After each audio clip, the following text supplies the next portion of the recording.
The rope bit into Aloan Pike's wrists for the last time, its fibers groaning a final protest before snapping.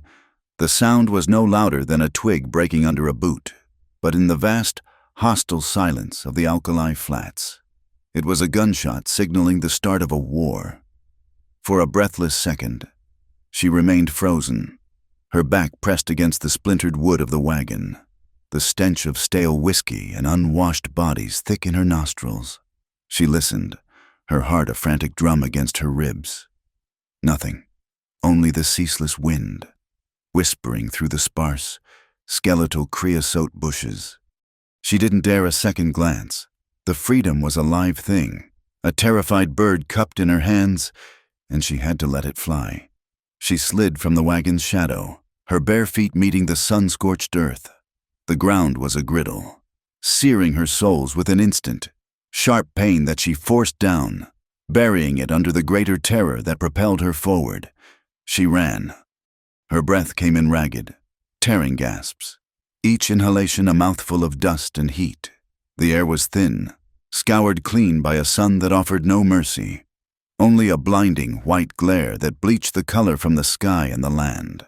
Behind her, in her mind's ear, was the guttural rasp of Dane Culler's voice, a sound like stones grinding together, promising things that made her soul shrink.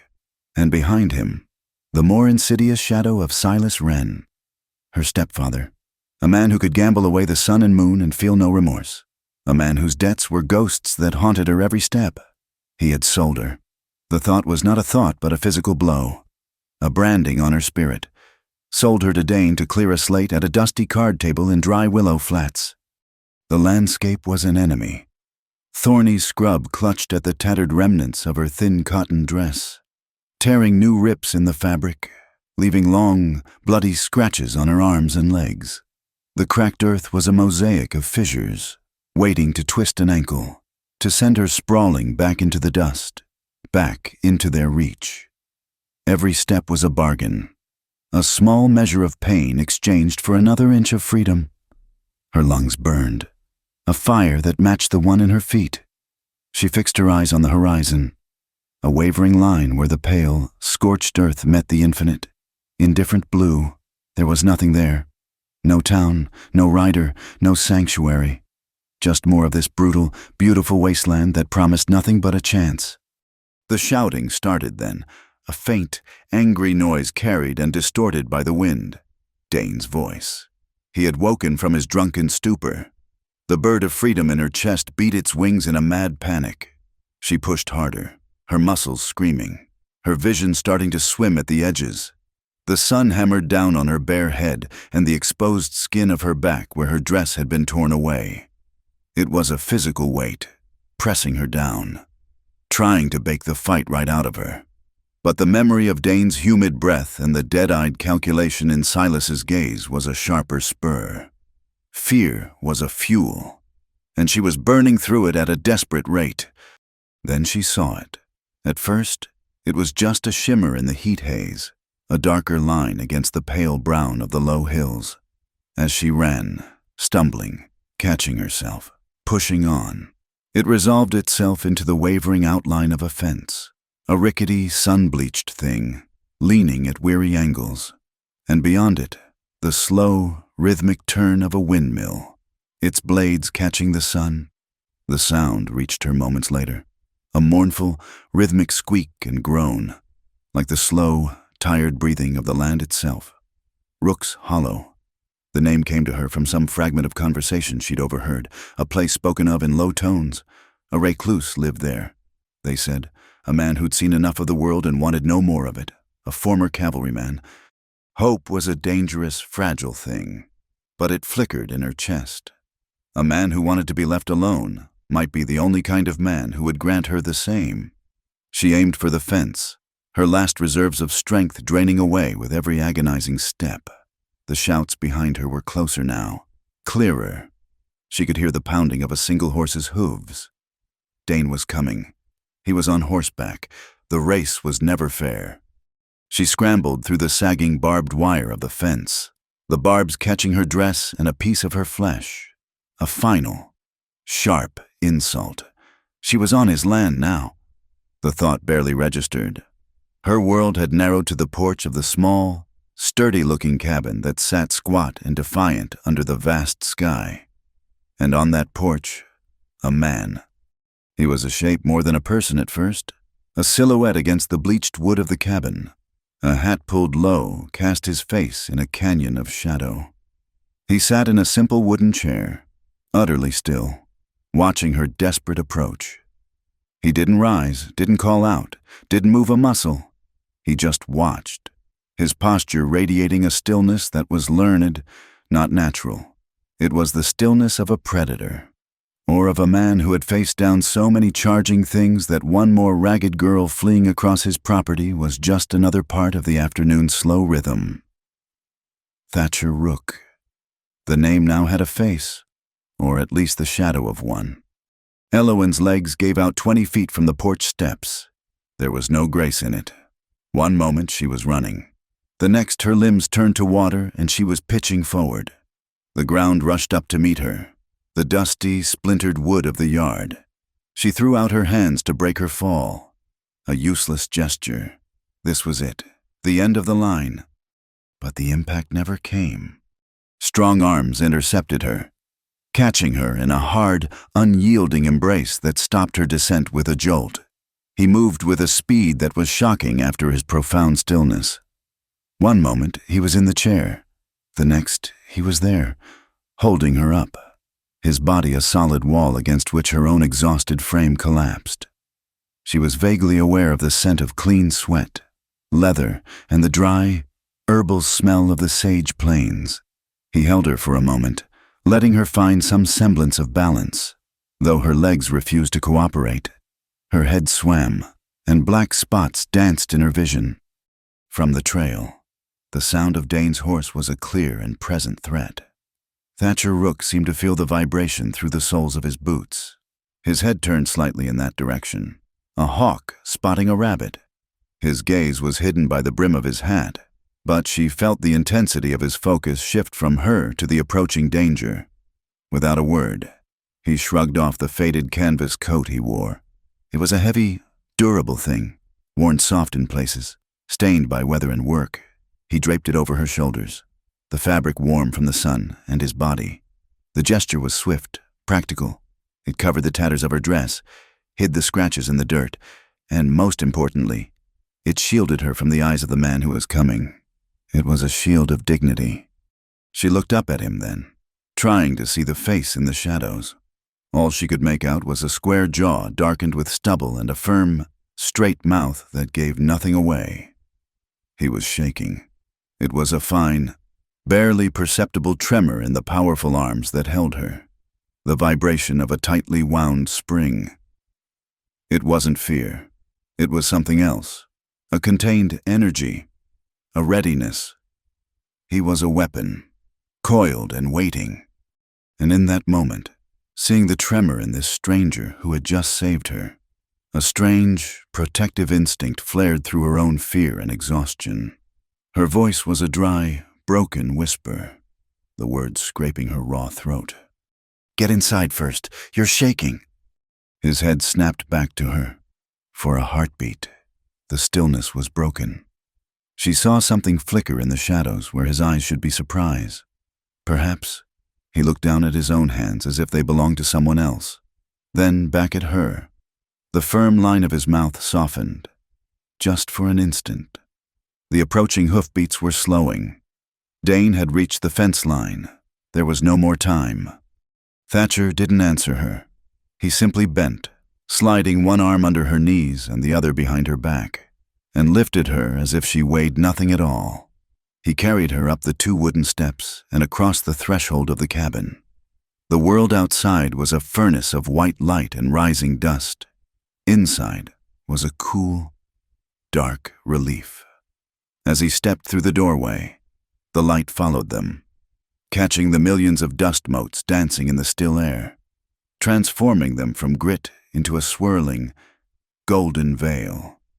The interior of the cabin was Spartan, clean, and orderly. A narrow cot was pushed against one wall, a rough wool blanket folded neatly at its foot. A small stone fireplace, swept clean, dominated the opposite wall. A simple table and 2 chairs stood in the center. It was the home of a man who possessed little and needed less. He laid her gently on the cot, her body trembling uncontrollably now that the adrenaline was fading, replaced by a deep, shuddering chill. The shock was setting in. The chill wasn't from the air in the cool cabin. It was buried deep in her bones. A cold that came from terror and despair. He stood over her, a formidable silhouette against the bright rectangle of the open door. He watched the violent shivers rack her small frame, and his jaw tightened. He hesitated for only a second before his hands went to the buttons of his dusty, sweat-stained chambray work shirt. He shrugged it off, his movements economical and precise.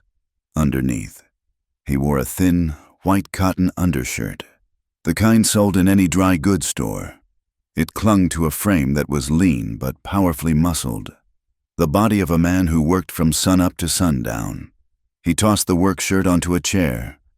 Then, with a quiet deliberation that spoke of field dressings and cold nights on the plains, an act born of pure, stark necessity, he lay down on the edge of the cot beside her. On top of the blanket, he didn't wrap his arms around her, didn't press himself against her in a way that could be misunderstood. He simply offered the solid, radiating heat of his own body as a bulwark against the cold that was shaking her apart. He pulled the edge of the heavy wool blanket over them both, creating a small pocket of shared warmth. It was an act devoid of passion, yet more profoundly intimate than any touch she had ever known. It was the simple, animal comfort of one living creature giving its warmth to another, a silent promise of safety against the encroaching dark. Outside, the hoofbeats stopped. A man shouted, his voice thick with rage and impatience. "Rook, I know you're in there. I know she came this way." Elowen flinched. A small, involuntary jerk. Thatcher didn't move, but she felt the muscles in his back tense, turning to stone. They both lay there, listening. The sounds were a world away, separated from them by the thick log walls of the cabin. They both knew the truth. Trouble hadn't just found the trail. It had arrived at the front door. With a slow, deliberate movement, Thatcher reached out a hand and pushed the heavy wooden door.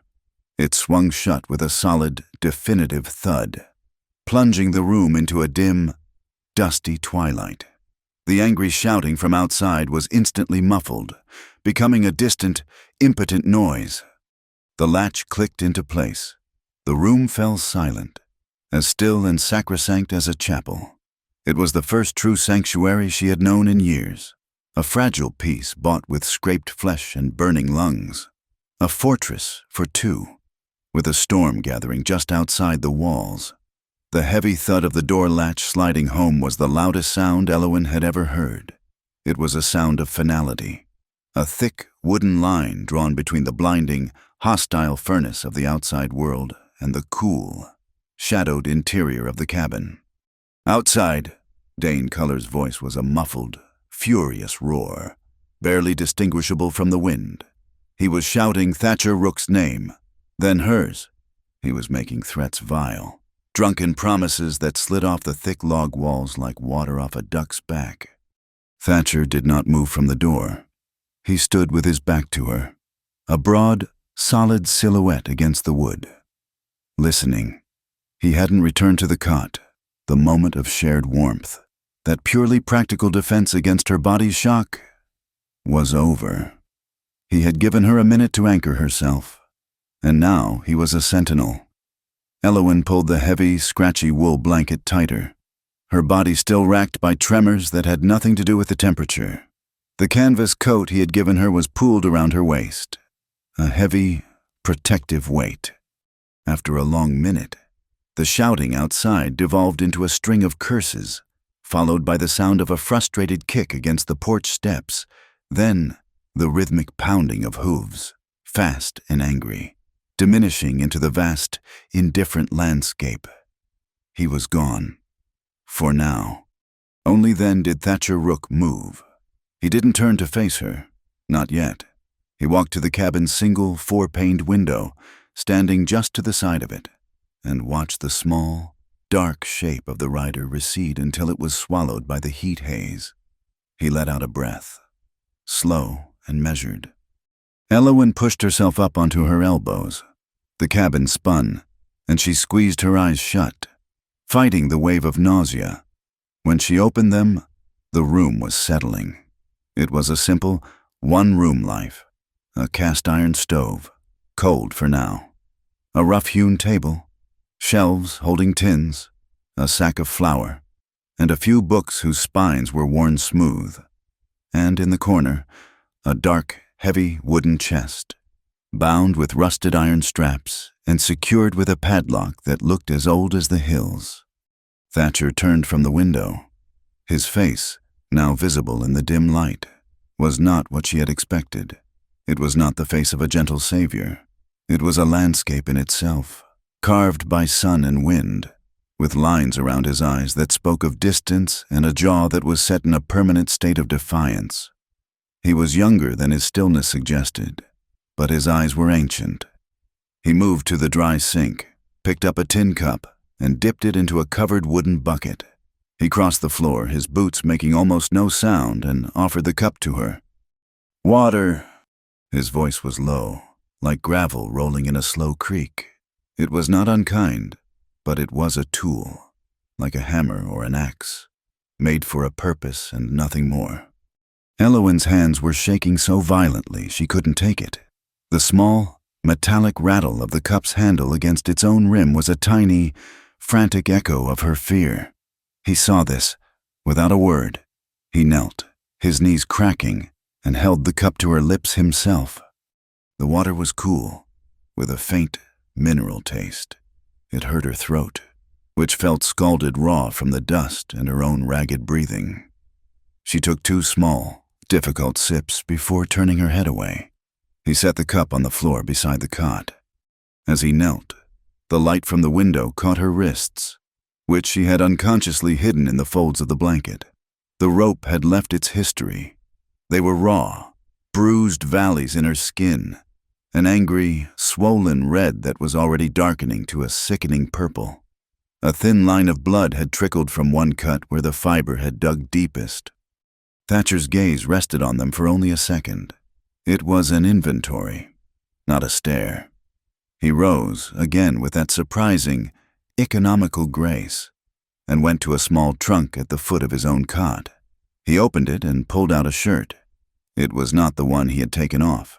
It was another, identical in its wear. A deep indigo chambray faded almost to the color of the sky at dusk. It was clean, folded. He held it out. "Wear this for now." He didn't ask what happened. He didn't ask who she was, or why Dane Culler was screaming her name. The questions hung in the air, thick as smoke, but he did not give them voice. It was a profound relief, a gift greater than the water or the shelter. He was not demanding a story in trade for his protection. She nodded, her throat too tight to speak. She tried to take the shirt, but her fingers fumbled. He simply laid it on the cot beside her, his hand retreating as soon as the fabric was secure. Then he turned his back to her, a deliberate, formal gesture of privacy, and walked over to the stove to busy himself with the kindling box. Elowen struggled to sit up.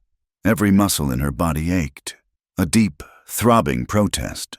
She let the blanket and his heavy coat fall away, revealing the tattered remnants of her thin dress. It was barely a garment anymore, just strips of cloth hanging from a stained bodice. For a moment, shame burned hotter than the sun had. She was wreckage, washed up on this silent man's shore. She fumbled with the few remaining buttons, her trembling fingers making the simple task impossible. A sob of pure frustration, hot and sharp, caught in her throat. She wouldn't cry. She had not cried when Silas laid his hand on her shoulder and smiled that sick, oily smile. She had not cried when Dane Culler threw her in the wagon. She would not cry now. Not over a button. He sold me. The words burst from her, quiet and torn. They sounded alien in the still room. Thatcher Rook paused. his hand halfway to the stove with a piece of kindling. He did not turn. He simply waited, letting her words settle. My stepfather, Silas Wren. The name tasted like ash. There was a debt at Dry Willow Flats. A game. She couldn't say more. She couldn't articulate the full, humiliating truth of the transaction, that she had been the final pot in a poker game, her worth reduced to a stack of chips. Thatcher placed the kindling in the stove with a soft, precise clack. He still did not speak. His silence was not empty. It was heavy, an absorbent thing, drawing the poison out of her confession. He pumped water from a cast-iron cistern into a small, dented basin, then placed it on the stove. He struck a match, and the kindling caught with a whoosh. He turned, but his eyes did not go to her state of undress. He looked at the floor, then at the basin. He cleared a space on the simple wooden bench that ran along the wall. He moved with a purpose that was calming. He was a man who knew what to do in a crisis. He had likely seen worse than this. When the water was warm, he brought the basin and set it on the floor near the cot. Next to it, he placed a clean, thin towel and a small, round tin. For your wrists, he said, his voice still that low rumble. There's salve in the tin. He went back to the door, took up his position, and stared out the window again, his back to her. Once more. The kindness of it, so practical and unconditional, was what finally broke her. A single hot tear escaped and traced a clean path through the grime on her cheek. She scrubbed it away angrily. She hated this. She hated being a burden, a charity case. Her entire life had been a ledger of debts owed to men she despised.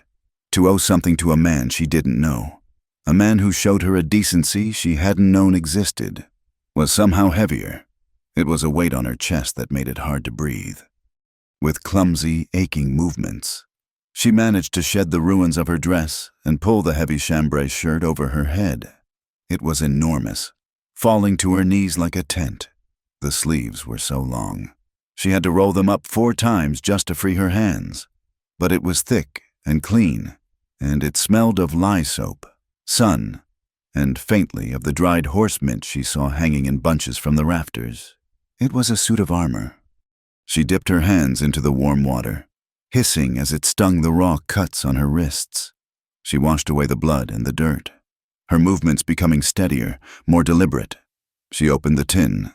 The salve was dark and thick, smelling sharply of pine tar and beeswax, a cowboy's cure-all. She carefully applied it to the rope burns, the cool grease a balm on her screaming nerves. Outside, the world was settling into the late afternoon. The only sound was the incessant, rhythmic complaint of the windmill. Clack-groan, clack-groan. It was a nerve-wracking sound, a relentless clock counting down the seconds. To what? She didn't know. Every time the metal mechanism banged, her eyelids fluttered, her body tensing for a blow. Every creak of the cabin's floorboards as the heat of the day receded was, for a split second, the sound of Dane's boot on the porch. She was a rabbit in a burrow, listening to the hounds sniff the air above. Thatcher finally turned from the window. His gaze was steady. He didn't look at the torn dress she had kicked into a bundle in the corner. He didn't look at the oversized shirt swallowing her whole. He looked at her hands, which were now clasped in her lap, the knuckles white, but the trembling had almost stopped. He moved to the door and rested his hand on the thick wooden bar that would secure it for the night. "You can stay," he said. It wasn't a question or an invitation. It was a statement of fact, as simple as him offering water. Stay until you're steady on your feet. Elowen looked up, meeting his eyes for the first time. They were gray, clear, and unreadable. He was offering her a choice, not a home, not a future, but a pause, a place to stand before the next storm hit. She managed a small, jerky nod. Her voice was a dry whisper. "Thank you." But her eyes, betraying her gratitude, immediately slid past him, back to the window. The instinct of the hunted was too deep. She was scanning the horizon, checking the shadows, listening for the sound of hooves that were not the wind. Thatcher saw the look. He understood it. He nodded once, as if to himself, accepting her fractured trust. A sudden gust of wind rattled the cabin. It was a stronger blast than before, and it found a crack in the chinking near the corner. It hit the locked wooden chest, and from inside it came a faint, muffled clink, like heavy metal shifting against wood. Elowen's eyes darted to it. Thatcher's gaze followed hers. For the first time, a shadow crossed his face, a flicker of something closed and guarded. That chest was his own past, his own locked-away trouble. He looked away from it quickly, back to the stove.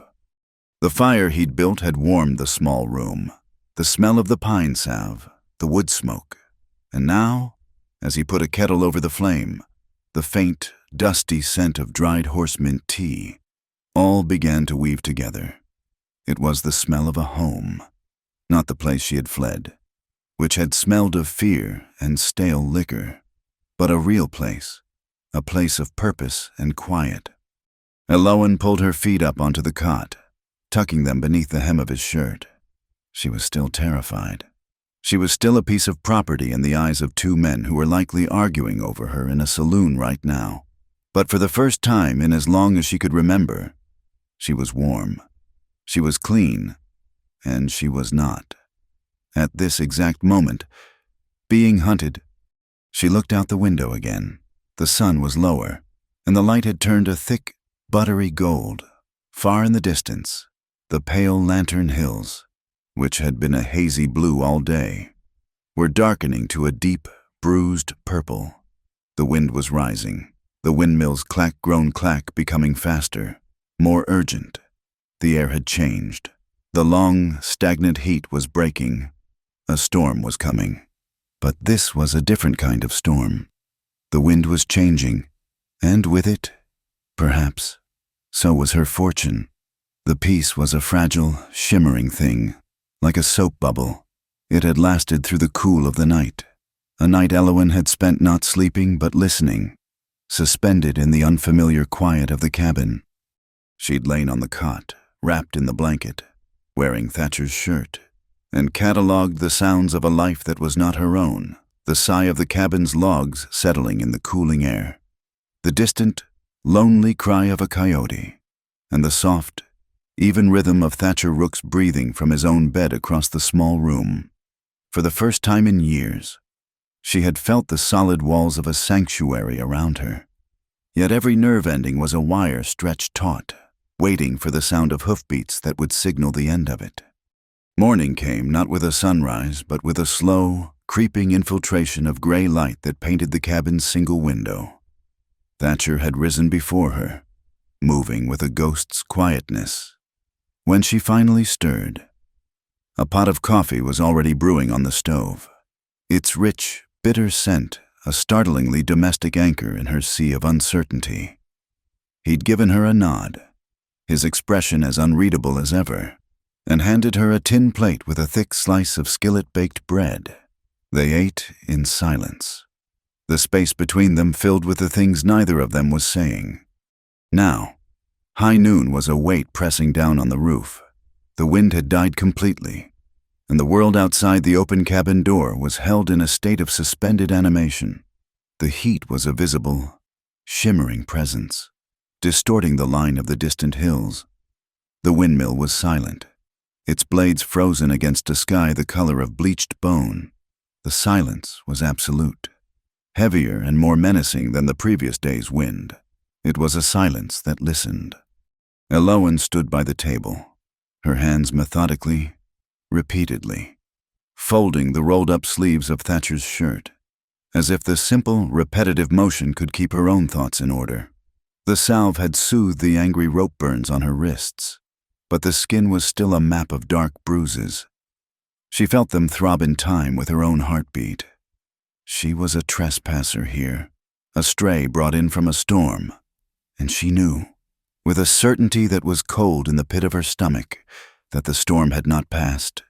It had only paused to draw breath. Thatcher was on the porch, sitting on the top step in the narrow slice of shade offered by the roof's overhang. He was mending a piece of tack, a thick leather bridle strap. His movements were slow, deliberate, his powerful hands working with a craftsman's precision. He was not looking at his work. His gaze was fixed on the horizon. His gray eyes narrowed against the glare. He was watching, waiting. He knew it too. And then it came. At first, it was just a vibration. A faint tremor felt through the soles of her bare feet on the cabin's floorboards. Then, a sound, the rhythmic, angry beat of a single horse being pushed too hard, too fast, across the baked earth. It was not the ambling pace of a traveler or the steady canter of a ranch hand. This was the sound of purpose. This was the sound of rage. Elowen froze, her hands clenching the soft, worn fabric of the shirt sleeves. Her heart, which had been a nervous flutter all morning, kicked into a frantic, hammering gallop. It was the sound she had been dreading, the sound she had heard in her fitful dreams. On the porch, Thatcher Rook did not flinch. His hands stilled, the needle and all held motionless over the leather. He listened for a long moment, his head cocked slightly, judging the speed, the distance, the intent. Then, with a sigh that was more weariness than fear, he slowly placed his mending tools on the porch beside him. He rose to his feet in one fluid motion. He turned and looked at her, his expression grim. "Stay inside. Bar the door." He stepped back from the doorway, and Elowen, her legs moving as if through thick mud, pushed the heavy door shut. The thick wooden bar was heavy in her trembling hands. She slid it into its iron brackets. The click was a small, final sound. The cabin was plunged back into its familiar dimness, but it no longer felt like a sanctuary. It felt like a trap. She pressed her eye to a thin crack between the logs, her world shrinking to that narrow, dusty slit of vision. The rider came into view, a dark, furious shape coalescing out of the heat haze. It was Dane Culler. He pulled his sweat-lathered horse to a jarring halt at the sagging wire gate. Not 10 yards from the porch, the horse's flanks heaved, its head hanging low. Dane sat tall in the saddle, but it was the false posture of a man propped up by drink. His face was flushed a blotchy red, his eyes bloodshot and narrowed to slits. He reeked of the saloon, a palpable wave of stale whiskey and fury that seemed to heat the air around him. He didn't dismount. He stared at the cabin, at the silent man standing on the porch, waiting. "Rook!" The shout was a raw, ragged tear in the silence. "You got something that don't belong to you. Send her out." Thatcher did not raise his voice. His words carried clearly in the still air, each one a flat, smooth stone dropped into a muddy puddle. "No one here but me. You've had too much sun. Culler, go sleep it off." A sneer twisted Dane's mouth. "Don't you play the fool with me. I tracked her straight here. The girl. She's mine." The words hit the air and seemed to shatter the fragile piece into 1,000 pieces. It was the sound of a branding iron, a claim of ownership so absolute, so devoid of humanity, that it made the bile rise in Elowen's throat. She pressed her hand over her mouth, her knuckles white against her teeth. Thatcher Rook stepped off the porch. He moved with a deliberate lack of haste, his boots settling softly in the dust. He was no longer seeking the high ground. He was meeting his problem on its own level. He stopped a few feet from the bottom step, his hands loose at his sides, his body perfectly balanced. "This is my land. Culler," he said, his voice still low, but with an edge now, like honed steel. "And on my land, no one belongs to anyone." For a moment, they were a tableau. Two men locked in a silent battle of wills under the oppressive, white-hot eye of the sun. Dane, fueled by liquor and wounded pride. A bully so accustomed to his threats carrying weight that he couldn't comprehend a man who simply refused to be threatened. And Thatcher, a figure of profound, unnerving calm. A rock against which Dane's fury was meant to break. Dane broke first. with a guttural roar of frustration. He swung his leg over the saddle and dropped to the ground. He was unsteady on his feet, his boots sinking into the soft dust. He was a big man, broad in the shoulder and thick in the gut, but he was clumsy, his movements robbed of grace by alcohol and rage. His hand dropped to the Colt holstered on his hip. It was a slow, telegraphed motion, the act of a man who expected the sight of the weapon to be enough. It was more than enough for Elowen. A strangled gasp escaped her lips. Through the crack in the wall, she saw the glint of sun on the pistol's grip. Her world narrowed to that single, deadly point. But Thatcher Rook was not looking at the gun. He was looking at Dane's eyes, at his shoulders, at his feet. He was reading the man's intent like a page in a book. As Dane's fingers closed around the handle of his Colt, Thatcher moved. It was not fast. It was something beyond speed. It was an exercise in pure, brutal economy. He took a single, short step forward, closing the distance, moving inside the effective arc of the pistol. As Dane's arm started to bring the weapon up, Thatcher's left hand shot out, not to block the gun, but to slap Dane's forearm, deflecting it upward, toward the sky. It was the half-beat, the interruption of an action already begun. In the same, fluid motion, his right hand followed. It did not grab or clutch. It moved with the precision of a surgeon, his fingers finding the pressure points in Dane's wrist, his thumb locking onto the bone. He twisted. It was a sharp, rotational movement, using Dane's own forward momentum and the weight of the gun against him. It was the half-turn. There was a sharp cry of pain from Dane, a sound of surprise more than agony. The Colt slipped from his suddenly nerveless fingers. It spun once in the air, a dark, heavy bird, and Thatcher caught it neatly in his left hand, his movements as practiced and thoughtless as a man catching a ball. The entire sequence, from the first step to the moment he held the gun, had taken less time than a single, indrawn breath. It was the ghost of a cavalryman's training, a muscle memory buried deep, a lesson in close-quarters combat learned on a forgotten, bloody field. Dane Culler stood there, his arm still tingling, his empty hand frozen in a claw, disbelief warred with rage on his flushed face. The world had just tilted on its axis. He had been disarmed, bare-handed, by a man he'd dismissed as a reclusive sodbuster. The rage won. With another wordless bellow, he lunged, swinging a wild, clumsy fist aimed at Thatcher's head. Thatcher didn't step back. He simply swayed, letting the blow sail harmlessly past his ear, so close he could feel the breeze of its passage. Dane was overbalanced, exposed. And then Thatcher hit him. It was not a brawler's wild swing. There was no wind-up, no show of power. It was a single, precise, piston-like punch that started at his boot and traveled up through his body, culminating in a sharp, explosive impact. His fist connected with the side of Dane's jaw with a sickening, wet thud that Elowen heard even through the thick cabin wall. Dane Culler's head snapped to the side. His eyes went glassy, the fight draining out of them in an instant. For a long second, he stood there, a stunned ox, before his knees buckled and he folded, collapsing into the dust in a heavy, boneless heap. He landed hard, sending up a small, choking cloud of alkali dust. His pride, so inflated and belligerent moments before, had just been broken in two. Thatcher Rook stood over him, breathing evenly. There was no triumph in his expression, no anger, only a deep, profound weariness. He looked down at the man sputtering in the dirt as if he were looking at a chore that needed doing. He opened his hand and dropped Dane's Colt into the dust, a few feet from its owner's outstretched hand. He nudged it further away with the toe of his boot.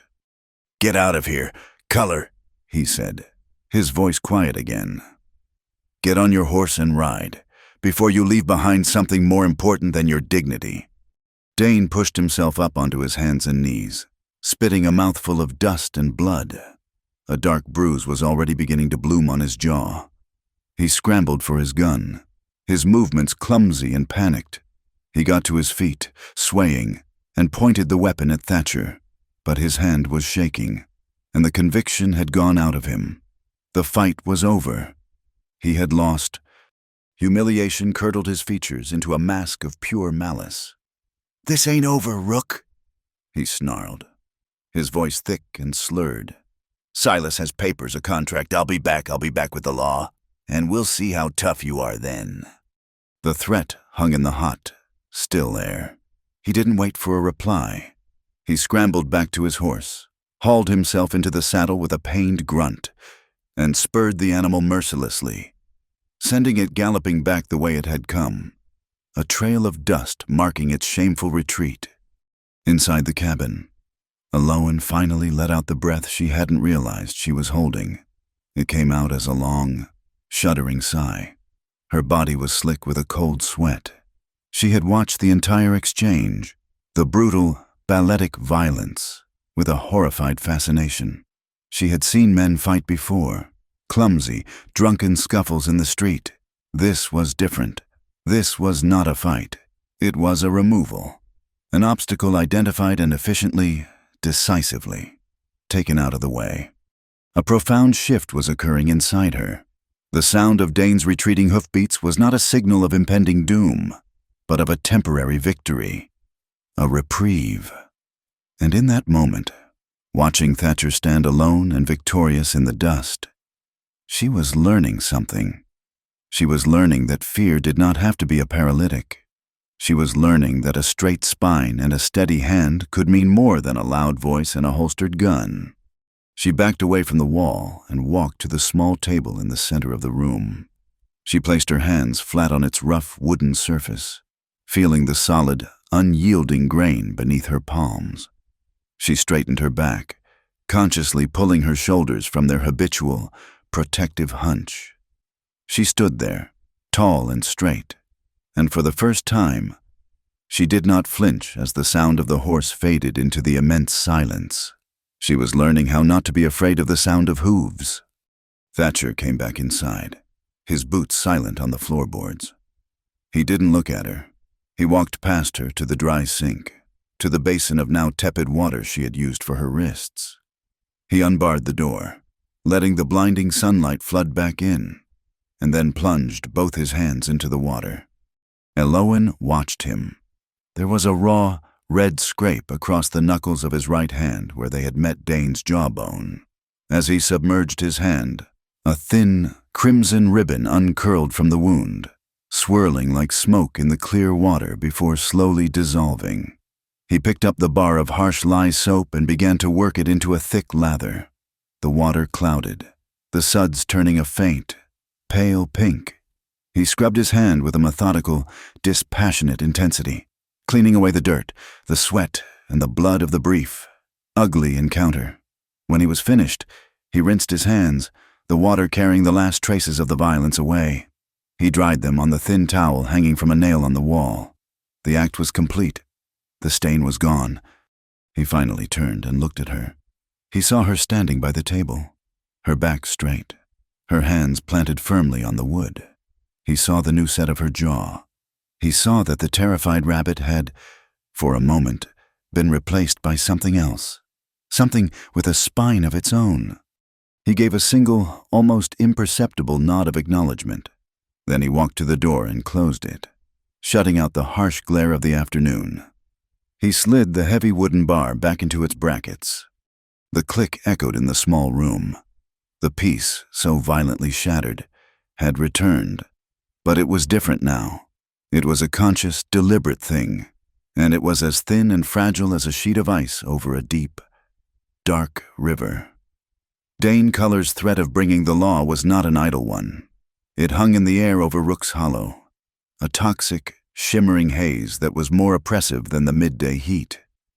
The following day passed in a state of suspended animation, a long, taut wire of anticipation. Aloan found herself cleaning things that were already clean, scrubbing the rough-hewn table, sweeping the already swept floor. The simple, physical tasks were an anchor, a way to keep her hands from trembling, a way to keep her mind from picturing the inevitable arrival. Thatcher worked with a focused, almost grim intensity. He repaired a section of fence on the far side of his property, his movements economical and precise, but his head was always up, his eyes constantly scanning the long, dusty track that led to his gate. He was a soldier on watch, occupying himself with the mundane duties of the garrison, while every sense was tuned to the horizon, waiting for the enemy scout to appear. They barely spoke. There was nothing to say. The question had been asked, the challenge laid down.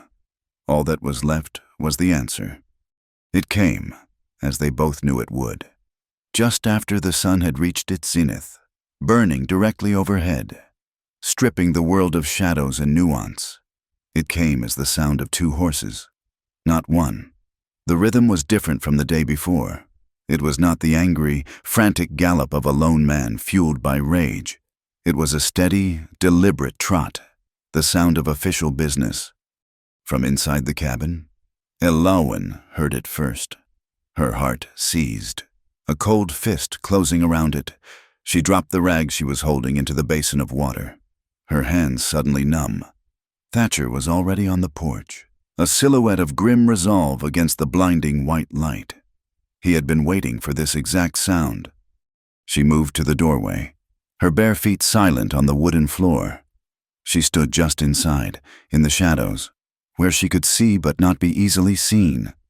Two riders were approaching. The one in the lead was Dane Culler. He looked smug, his bruised jaw thrust forward in a show of belligerent confidence. He was no longer a lone bully. He was an instrument of the law, and the transformation had puffed him up with a borrowed, ugly authority. The man who rode beside him was the law itself. He was tall and spare, with a long, sun-scorched face and eyes the pale, faded blue of a worn-out denim shirt. He wore a dusty, flat-brimmed hat and a leather vest that had seen too many seasons. A simple, five-pointed star was pinned to the vest, its silver surface coated in a fine layer of trail dust. He rode with an easy, slouched posture that spoke not of laziness, but of a deep, bone-weary familiarity with the saddle. He looked less like a lawman, and more like a man who had been hired to haunt the landscape. This was Marshal Bram Kincaid. They stopped at the gate, just as Dane had the day before. Thatcher did not move from the porch. He stood with his arms crossed over his chest, his face an unreadable mask of stone. It was Kincaid who spoke, his voice a dry, laconic drawl that sounded like it had been scraped across miles of alkali flats. He didn't look at the cabin, or at the tense situation Dane was so eager to present. He looked at the man on the porch, and a flicker of something old and complicated passed between them. "Mornin', Thatcher." The greeting was deceptively simple. It was the greeting of men who had shared cold campfires and the whistle of bullets, men who had seen the worst of each other and the world and had no need for formalities. It was a greeting that acknowledged a history deeper than the current trouble. "Bram," Thatcher replied. His voice was flat, acknowledging the marshal's presence and nothing more. Dane Culler, impatient with the subtleties of this reunion, spurred his horse forward a few steps. He couldn't stand the quiet understanding that flowed between the two men, an understanding that excluded him completely. "I told you I'd be back. Rook," he snarled, pointing a thick, accusatory finger. "I brought the law this time. Now you're gonna hand over my wife." The word wife hung in the air, a deliberate, ugly provocation. Kincaid's gaze shifted from Thatcher, moved past Dane as if he were an irritating insect, and settled on the shadowed doorway of the cabin. He knew someone was there. Thatcher's jaw tightened, but he didn't speak. He didn't have to. From the shadows, Elawyn stepped forward. The decision was not a conscious one. It was a deep, visceral refusal to be spoken for, to be a prize debated by men on a dusty patch of earth. She walked out onto the porch and stood beside Thatcher, not behind him. The oversized chambray shirt fell to her knees, making her look small and fragile, but her spine was a rod of iron. She lifted her chin, her gaze meeting the marshal's directly. Her voice, when she spoke, did not tremble. It was clear, and it was cold. "There was no contract," she said, her words precise and deliberate. "There was no preacher. There are no papers." She held out her hands, showing her bare ring finger. "I am not his wife." Her statement was a direct counterpoint to Dane's bellowed claim. It was not emotional. It was a recitation of facts, a legal defense delivered in 3 short, powerful sentences. Dane's face contorted with rage. "She's lying, her stepfather. Silas Wren, he signed a work contract. It's as good as a marriage certificate in these parts. She belongs to me until the debt is paid." Marshal Kincaid's pale eyes remained on Elowen for a long moment. He took in her bruised wrists, the defiant terror in her eyes, the way she stood her ground next to Thatcher Rook. He saw the truth of her situation with a clarity that had nothing to do with signed papers or drunken claims. His gaze then shifted, slowly, deliberately, to Thatcher. He did not ask a question. He did not need to. His eyes, weary and ancient, asked everything. "What is this? Thatcher, who is this girl? Is she worth the blood that's bound to be spilled over this? Is her story true?" It was the question of a man who had to enforce the law, but who trusted the character of the man before him more than any piece of paper Silas Wren could produce. Thatcher met his gaze. He did not speak. He did not need to. He gave a single, almost imperceptible nod. It was a small movement, but it was weighted with the iron of an old and tested trust. It was a silent vow. It said, "She's telling the truth. She is under my protection. This is my ground, and I will not yield it." It was a bond forged in the crucible of a war that both men were still trying to forget. A trust that ran deeper than any law written in a book. Bram Kincaid had his answer. The silent, solemn testimony of a man he knew would rather die than lie about a matter of honor was worth more than 1,000 sworn affidavits. He turned his head slowly and pinned Dane Culler with a look of profound, weary disgust. His voice, when he spoke, was flat and final. It was the sound of a gavel falling. "I don't know how things are done where you come from, Culler," he said, his drawl hardening. "But in Coyote Mesa County, a poker debt can't buy a person. This is not a marketplace for souls." He paused, letting the weight of his words settle in the hot, still air. "Now, get off this man's land, and don't come back." For a moment, Dane Culler just stared, his mouth hanging open.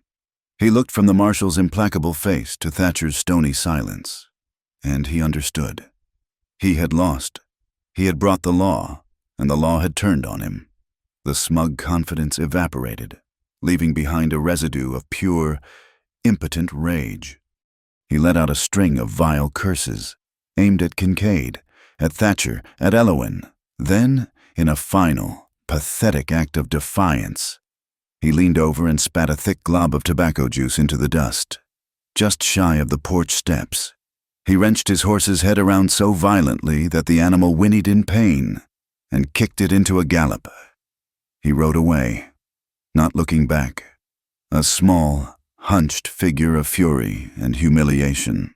The dust his horse kicked up was a pale, angry cloud that hung in the air long after he was gone, a silent promise of retribution.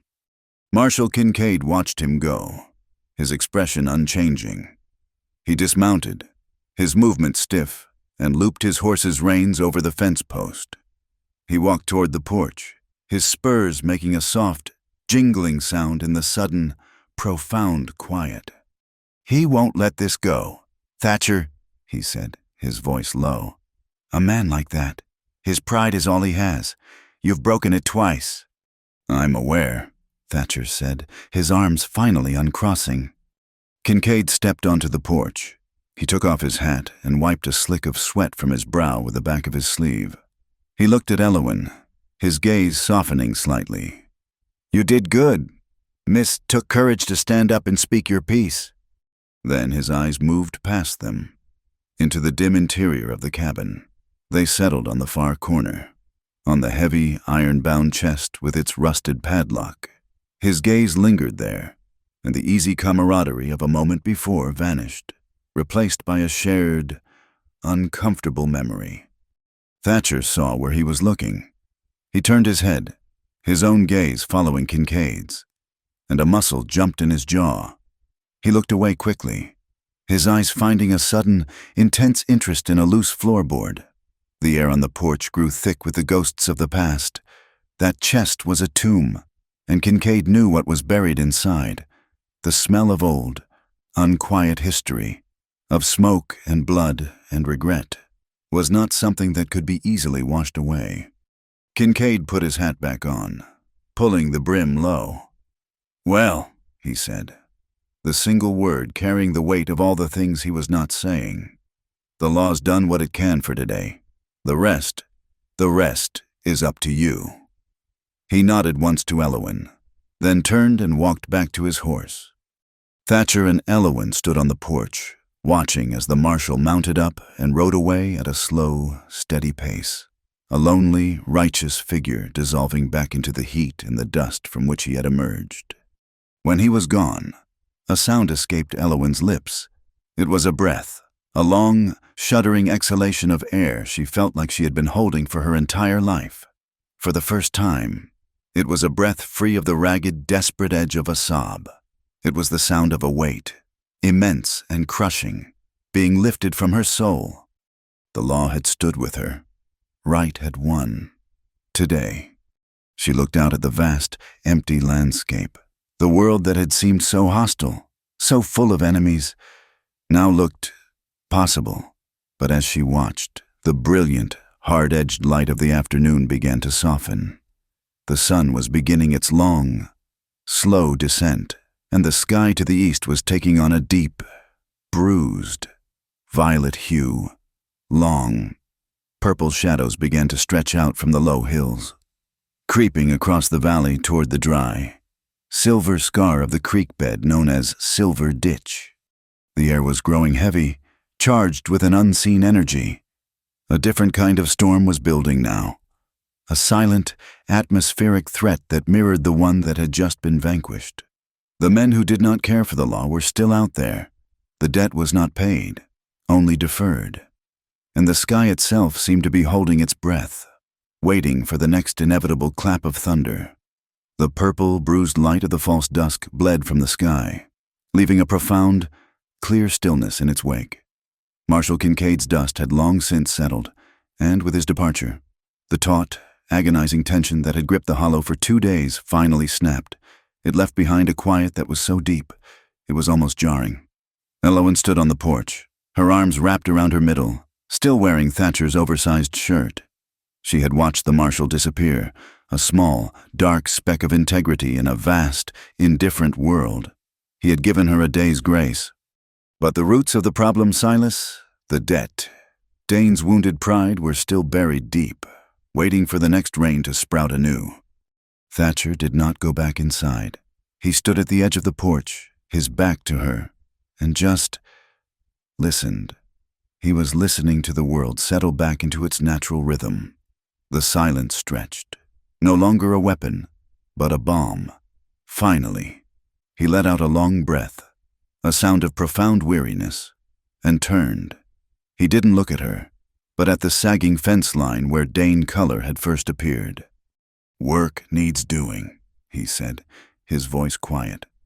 It was not a command, but an invitation back into the world of the living. He walked down the steps, retrieved his tools from where he'd dropped them the day before, and walked to the fence post. Elowin followed, her bare feet silent in the dust. She felt the need to be useful, to earn the sanctuary he had so fiercely defended. He was resetting a post that had rotted at its base, tamping the earth around it with a heavy bar. Then he picked up a length of frayed rope, intended to bind the loose wire to the new wood. "This knot," he said, holding it up. "It's a packer's hitch. It tightens on itself. The harder you pull, the more it holds." He showed her once, his calloused, scarred hands moving with an intricate, practiced grace. The rope seemed to obey him, to flow into the knot of its own accord. "Your turn." He handed her a fresh length. She fumbled with it.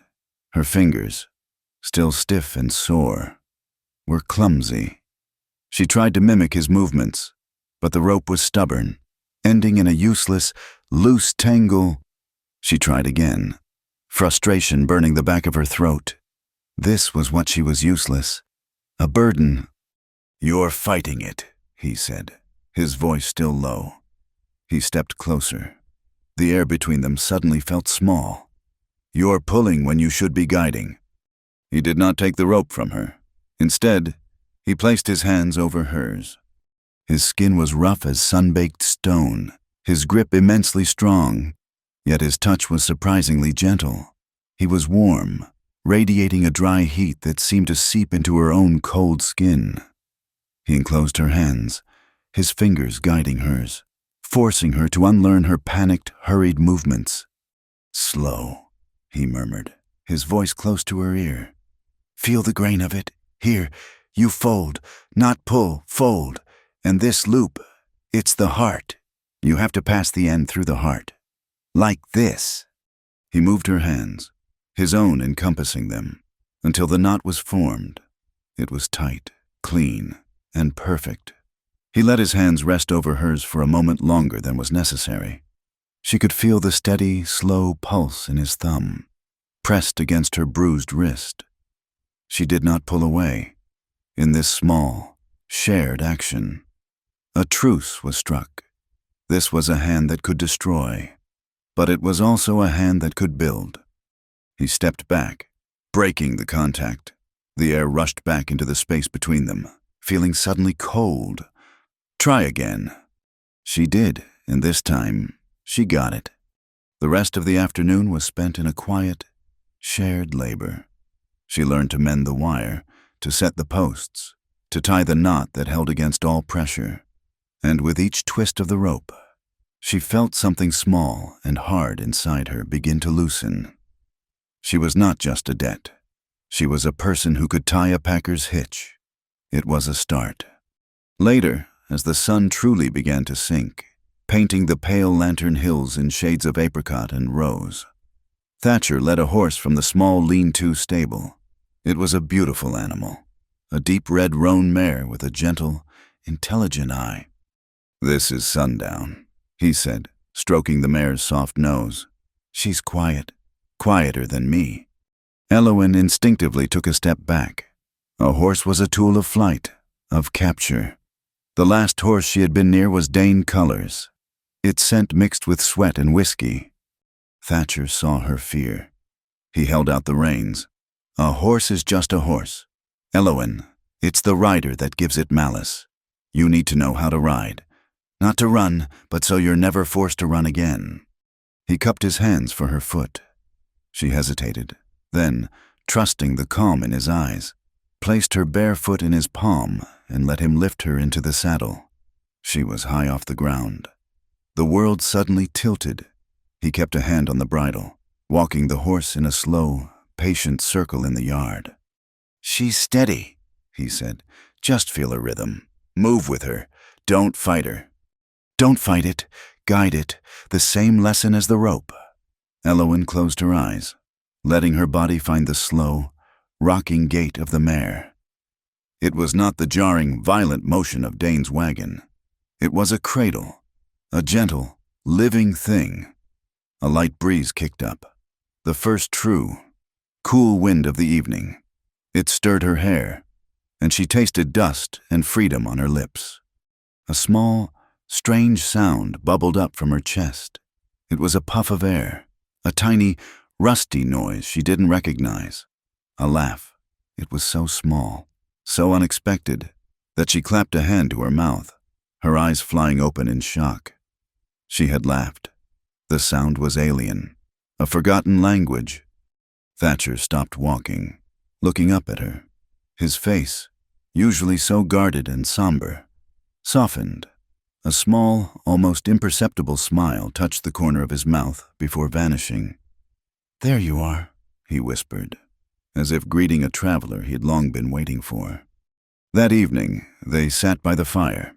The cabin was warm, the shadows dancing on the log walls.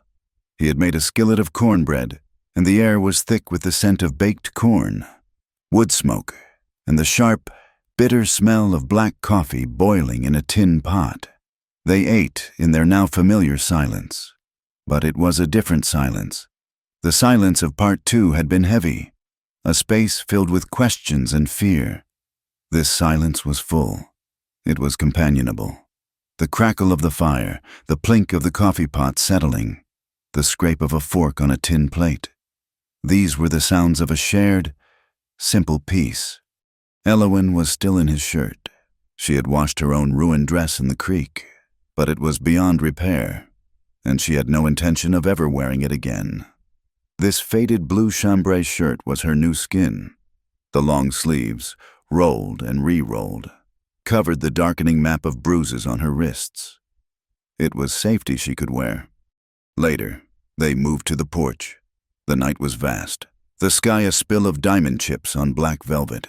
The air was cool and clean. Thatcher sat in his usual chair, leaning it back against the cabin wall. Elowen sat on the top step, her knees drawn to her chest. The distance between them was a few feet of wooden planking, but it felt charged. The day's events, the small victories, the sudden, sharp memory of her own laugh, the feel of his hands on hers, it all welled up in her.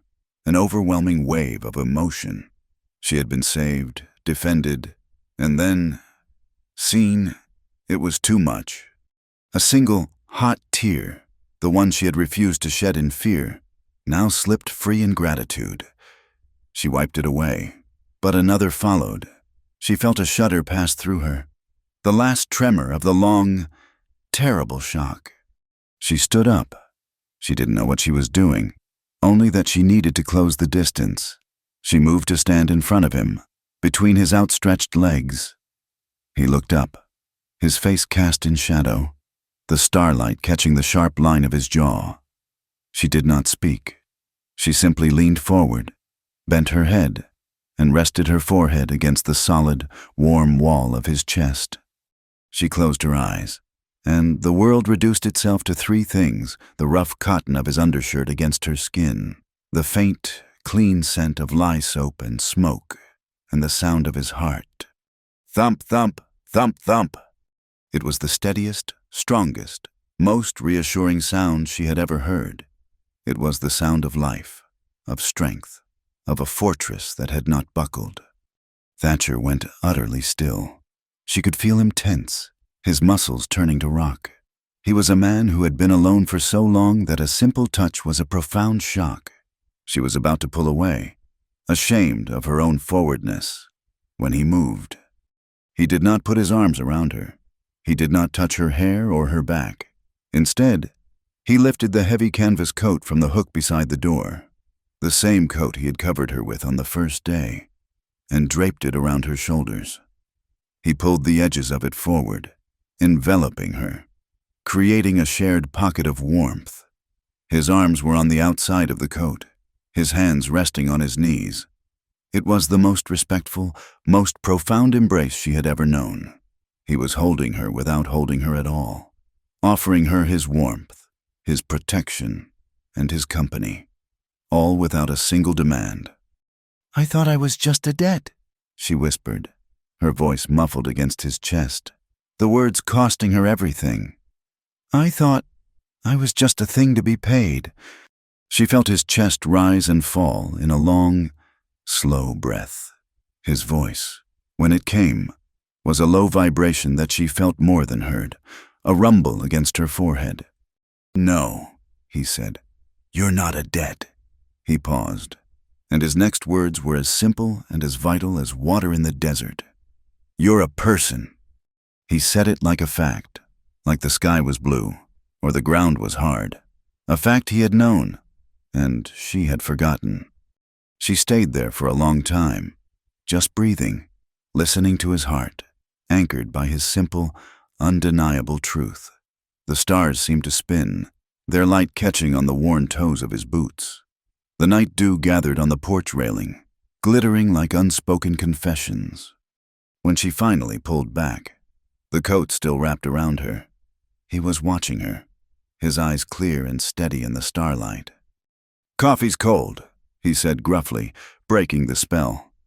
He stood and went inside to put the pot back on the stove. She followed, the coat trailing behind her. He took 2 tin mugs from the shelf. As he passed one to her, his fingers brushed the back of her hand. It was the lightest, most accidental touch. But a jolt went through her, sharp and quick, a spark of electricity that made her catch her breath. Their eyes met over the mugs, a startled, wordless acknowledgement before both looked away. Earlier, after Kincaid had left, Thatcher had gone into his locked chest. He had returned not with the past, but with a practical, worn-out pair of boots. "They're old," he'd said, "but they're better than nothing. They'll keep the snakes off." Now, Elowen picked them up. They were heavy, scuffed, a man's boots, and far too large, but they were solid. She placed them by the door, side by side, toes pointing out, ready. Thatcher watched her. "They're to remind me," she said, her voice quiet but firm, "that the road is long." He nodded, understanding. It was not a threat to leave. It was a promise to herself that she would be ready to walk it on her own terms. That night, the wind softened. It no longer howled with the voice of her pursuers. It was just the wind, whispering through the dry grass. The fear that had been her constant companion for years had not vanished, but it had taken a step back. It no longer had its hands on her throat, and her heart. That small, terrified bird she had kept caged for so long had taken 2 small, uncertain steps forward. There were no promises made, no vows of protection, no declarations of a future. There was only the quiet cabin, the smell of coffee, and the shared understanding of staying. For now, that was more than enough. Outside the window, in the deep grass by the creek, a cloud of fireflies rose, their tiny, intermittent lights weaving a soft, glittering veil for the dark, healing night, the fragile peace held for 3 days. It was a peace measured in shared, silent meals, in the rhythmic work of mending fences, and in the quiet hours after sunset spent on the porch, watching the stars wheel across the immense, dark sky. For Elowen, it was the longest period of uninterrupted calm she had ever known. The terror had receded, leaving behind a dull, constant ache of vigilance. For Thatcher, it was an unwelcome complication, a breach in the solitary walls he had so carefully constructed around his life.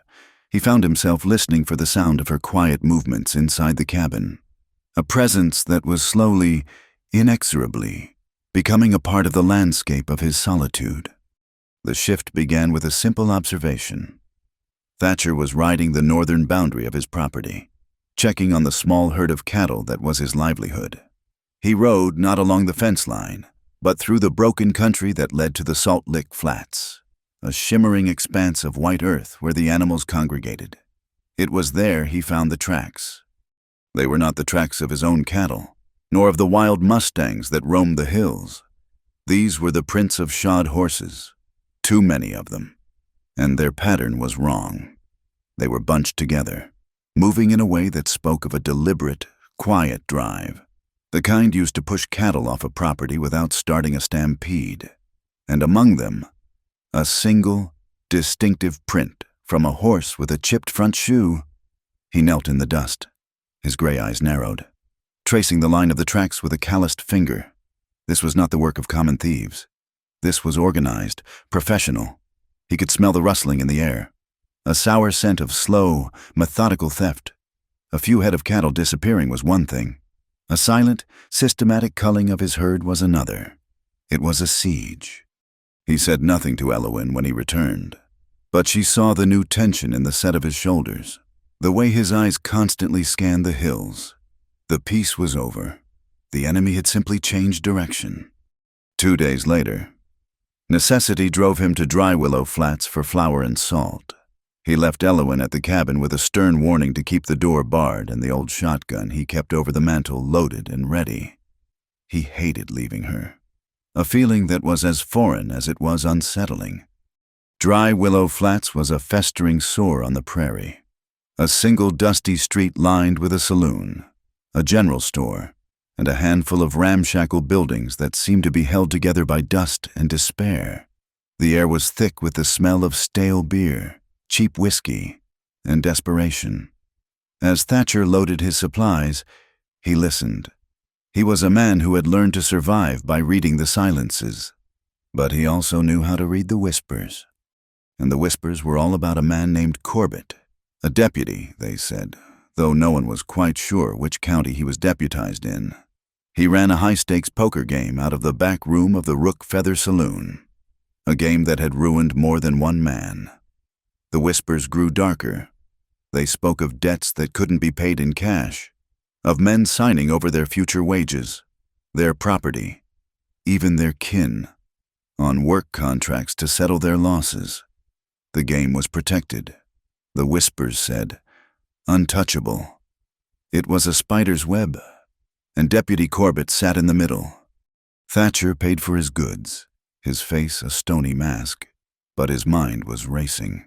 A protected gambling den, unpayable debts, contracts. It was the same story Elwyn had told him, the same story that had brought Dane Culler to his door. His missing cattle and Elwyn's near servitude were not separate events. They were two threads in the same ugly tapestry. He returned to the hollow as dusk was painting the sky in shades of blood and iron. He found Elwyn on the porch, the shotgun resting across her knees. She had not been idle.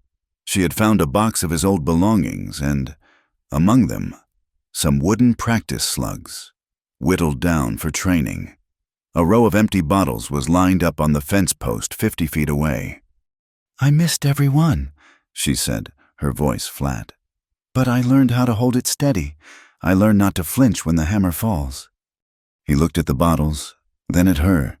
She was not learning to be a killer. She was learning discipline. She was forging her fear into a tool. He felt a surge of something that was dangerously close to pride. That night, he told her what he had heard in Dry Willow Flats. He spoke of Deputy Corbett, of the backroom game, of the contracts. As he spoke, he saw a flicker of recognition in her eyes, a dawning, horrified understanding. "The Rook Feather Saloon," she whispered, the name tasting like poison. "That's where Silas spent his nights." An idea, desperate and dangerous, began to form. The next morning, Thatcher rode out before dawn. He did not go to Dry Willow Flats. He rode south toward the small, dusty county seat where Marshal Kincaid kept his office. He returned hours later, his face grim. "Kincaid listens," he said, pouring himself a cup of coffee. "He believes us, but whispers don't hold up in court. A man's word against a deputy's, it's not enough. We need proof, something clean, something they can't deny." The next day, it was Elwyn who rode to Dry Willow Flats.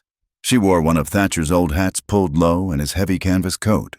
She was just another homesteader's wife, come to town for thread and sugar. She tethered Sundown in front of the general store and, her heart hammering against her ribs, walked into the Rook Feather Saloon. The place was dim and smelled of sour regret. A few listless men nursed glasses at the bar. She approached the bartender, a man with a tired, stained apron. "I'm here to settle a piece of my husband's account," she said, her voice miraculously steady. "Silas Wren." The bartender grunted, pulled a heavy, leather-bound ledger from under the bar, and slammed it down. He flipped through the pages. "Wren. Yeah, he's got a tab as long as the creek." He turned the book toward her. And there it was, page after page of Silas's spidery, arrogant handwriting, listing his debts. And on the final page, a new entry, dated the day she had been taken. It was not a number. It was a single, chilling phrase, debt paid in full, one daughter per contract, to D. Culler. And beneath it, two signatures. One was Silas Wren's. The other, a bold, arrogant scrawl, belonged to a man named Jedediah Corbett. She stared at the words, her blood turning to ice. It was here, the proof, the bill of sale for her own life. She felt a wave of nausea, but she forced it down. She looked up at the bartender, feigning confusion. "I see. Thank you. I'll have to speak to my husband." She walked out of the saloon, her movements stiff, robotic. She did not run. She walked to the general store, bought a spool of thread she did not need, and rode out of town, her back straight, her eyes fixed on the horizon. That night, they sat at the table in the cabin, the ledger entry a ghostly presence between them. "It's not enough," Thatcher said, his voice a low growl. "It proves Silas is a monster. It proves Corbett was a witness, but it's still Silas's word against a deputy's. They'll say Silas wrote it himself, that Corbett's signature is a forgery. They'll bury us in paper." He slammed his fist on the table, a rare show of explosive anger. "Damn them." Elowen looked at him, at the raw frustration and the fierce, protective anger in his eyes.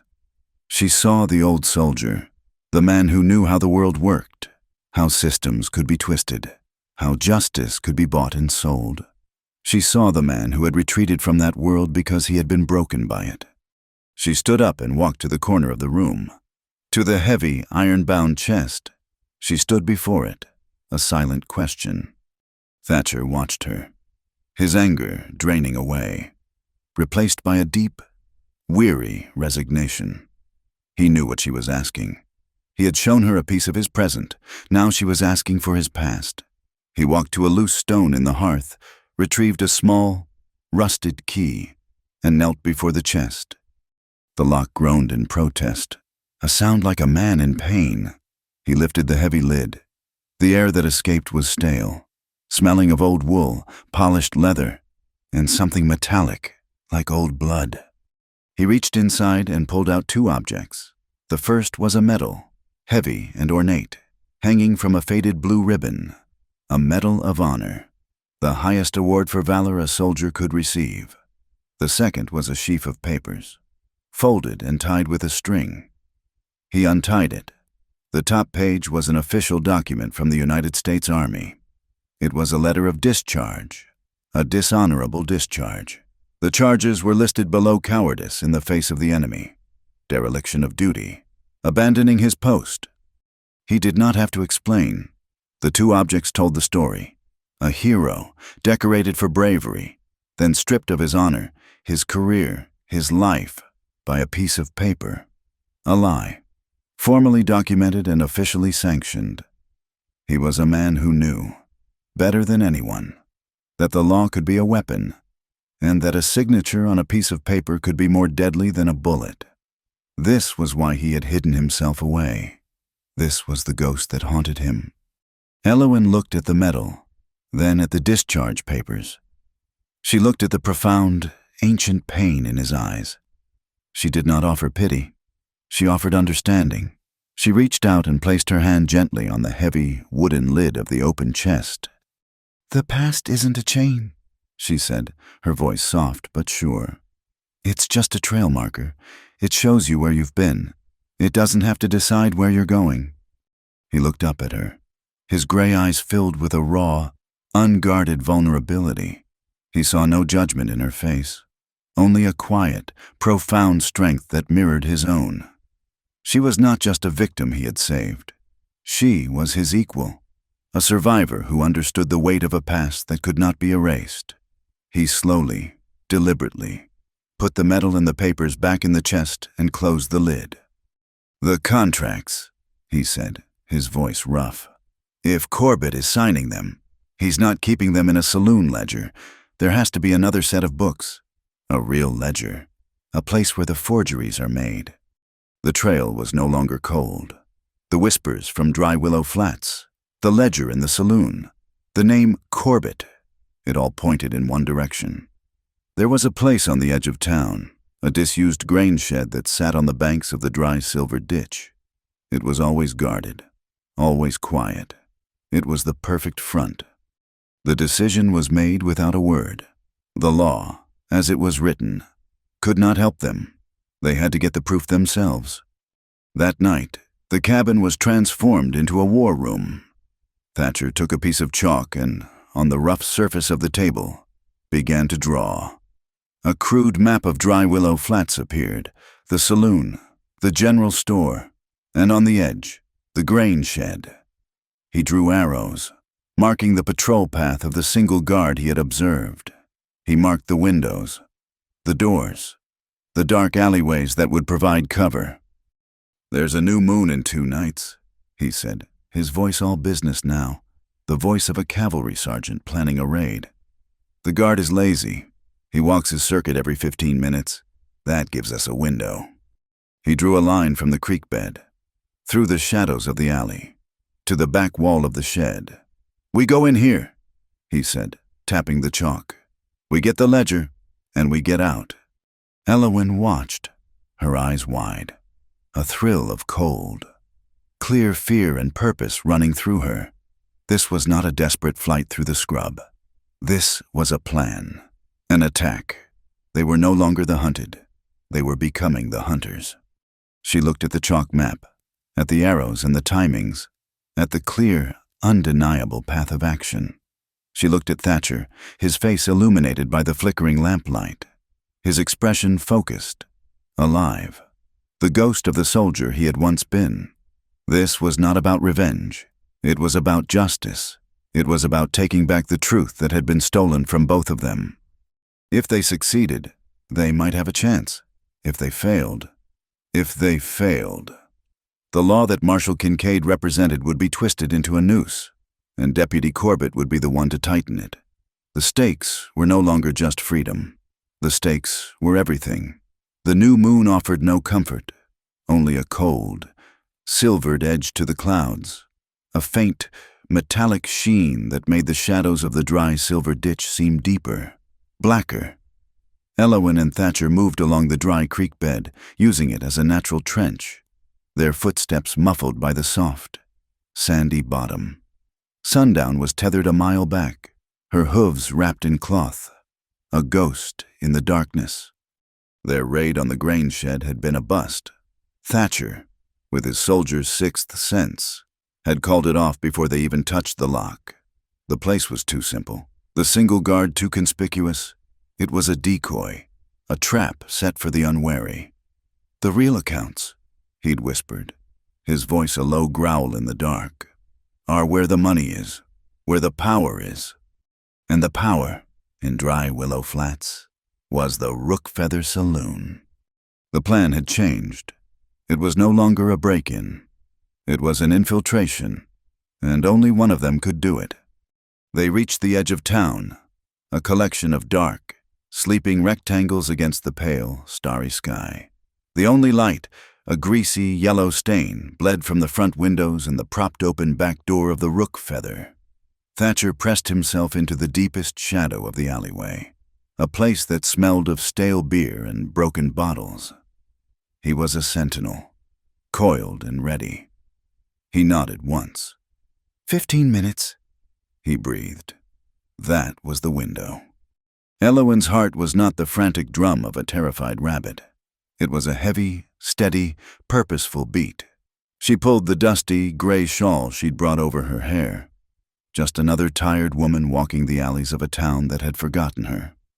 She moved out of the shadow, crossed the small, moonlit patch of yard, and slipped through the back door as silently as a wisp of smoke.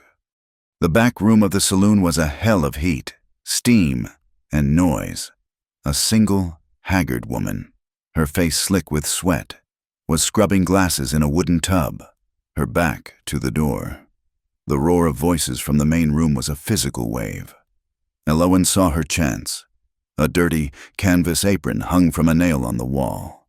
In one fluid, practiced motion, she let the shawl drop from her shoulders into the shadows and tied the apron strings around her waist. She picked up an empty wooden tray from a stack. The woman at the tub didn't even turn around. Elowyn took a deep breath and pushed through the swinging door into the main saloon. The noise and light hit her like a physical blow. The air was thick with smoke, the smell of unwashed bodies, and spilled liquor. A piano was being hammered in the corner, hopelessly out of tune, but she was invisible. A woman in an apron, holding a tray, was just part of the furniture. Her hands, which had trembled so violently when Thatcher had first offered her water, were now preternaturally steady. her grip on the wooden tray so tight her knuckles were white. She scanned the room, her eyes moving past the leering faces, the drunken shouts. She was not a victim. She was a hunter. Her target was the small, cramped office behind the bar, the same one the bartender had used to fetch the first simple ledger. The door was slightly ajar. She moved around the edge of the room, collecting a few empty glasses as she went, her movements calm, purposeful. No one looked at her twice. She reached the end of the bar. The bartender was at the far side, dealing with a dispute. Now, she slipped behind the bar, into the narrow passage, and pushed the office door open. It was dark, a tiny, windowless box, and there, against the far wall, was a heavy, black iron safe. It was old, and its door was not closed. It was open perhaps a quarter of an inch, a key still sitting in the lock. It was the ultimate expression of Deputy Corbett's arrogance. He did not even feel the need to lock away his crimes. She was inside in a second. She did not pull the handle. She remembered the outline's detail loose hinge. She lifted the heavy door slightly on its pin. Taking the weight off the mechanism, it swung open without a sound. It was not full of money. It was full of paper, contracts, titles, and on the bottom, one single massive leather-bound book. The Sokai, the Master Ledger. Her hands closed on it. It was heavy, heavy as a tombstone. Craig! A floorboard groaned in the bar, just outside the office door. Elowen froze, pressing herself into the corner. The heavy book clutched to her chest. A large, sloppy shadow filled the doorway. It was one of Corbett's men, a beefy, half-drunk guard, his eyes dull. He stopped, sniffing the air, and peered into the darkness of the office. Elowen held her breath. She could smell the cheap whiskey on him from 6 feet away. He was so close. A single drop of sweat, born of heat and tension, broke free from her hairline. It traced a slow, agonizingly cold path down her temple, past her ear, and vanished into the collar of Thatcher's shirt. The guard grunted, seeing nothing but shadows. He turned and shuffled away, his attention drawn back to the bar. Elowen did not wait. She slipped out of the office, the ledger hidden under her apron, the tray held in front of it as a shield. She was back in the main room. But now, the way to the back door seemed a mile long. The room was still loud, but she felt as if she were moving in slow motion, every eye on her. She needed a diversion. She needed an exit, as if summoned by her desperate prayer. A sudden, frantic shout erupted from the street outside. "My horses, they're loose. Get back here. You devil's coyotes, they've spooked my horses." The voice was pure, panicked desperation. It was Thatcher. The effect was electric. The saloon, bored and restless, emptied in a surge. Men, eager for any spectacle of fight, a chase. A wreck poured out the front doors, shoving and shouting, to see the commotion. The bartender swore and followed them. In the sudden, near-empty room, Elowen did not run, she walked. She moved with deliberate calm to the back door, dropped the tray and the apron onto a pile of dirty rags, and slipped back into the night. The alley was cool and dark. Thatcher emerged from the shadows like a part of the darkness itself. His face was a pale question. "You got it." She didn't need to speak. She just held up the heavy book. A flicker of fierce pride lit his eyes. "Go, now!" They moved, not running, but walking with a long, fast, ground-eating stride, down the gray, narrow alley that led to the dry creek bed. Freedom was 20 yards away. "Hey, you stop right there." The voice was thick, familiar. Dane Culler. He stood at the mouth of the alley, blocking their escape. He had not been drawn away by the decoy. He must have been circling, watching. He hadn't seen their faces clearly in the dim light, but he knew. His hand was on his gun. He smelled betrayal in the air. They didn't hesitate. Thatcher grabbed her hand. "This way." He plunged not toward the open plains, but deeper into the town, into a maze of narrow, trash-filled passages between the buildings, a place the locals called Broken Brick Alley. Color roared, his boots pounding behind them. He was faster than he looked. "Stop, or I'll—" He never finished. Thatcher, moving with a soldier's knowledge of the terrain, shoved a pyramid of empty, stacked barrels. They toppled with a hollow thump-thump clatter, rolling across the narrow alley, blocking the path. Color cursed, forced to scramble over them. They rounded another corner, a dead end, blocked by a sagging clothesline strung with heavy, damp blankets. Color was right behind them. Thatcher didn't break stride. He grabbed the rope, pulled it taut, chest high, and ducked under it, pulling Elowen with him. Color, blinded by his own rage, ran directly into it. The rope caught him square under the chin, his feet flying out from under him. He went down in a sickening, breathless tumble, crashing into a pile of tin cans and refuse. They didn't look back. No guns were fired. No blood was drawn, save for Color's pride. It was clean. They were at the silver ditch. They ran, low and fast, until they reached the muffled, anxious form of Sundown. Thatcher swung Elowen up, then mounted behind her, pulling her back against his chest. He kicked the horse into a desperate, silent gallop. Back in the cabin at Rook's Hollow, the bar was thrown, the heavy curtains drawn. The single lantern cast a pool of gold on the table. Thatcher placed the massive ledger in the center of it. His hands were steady as he opened the cover. It was all there. It was not just a record of bar tabs. It was a meticulous, chilling chronicle of ruin. Dozens of names, dozens of farms, ranches, and properties signed away. A shadow empire built on desperation and ink. Thatcher flipped through the pages until he found the last entry for Silas Wren. The line was simple. It did not mention a poker game.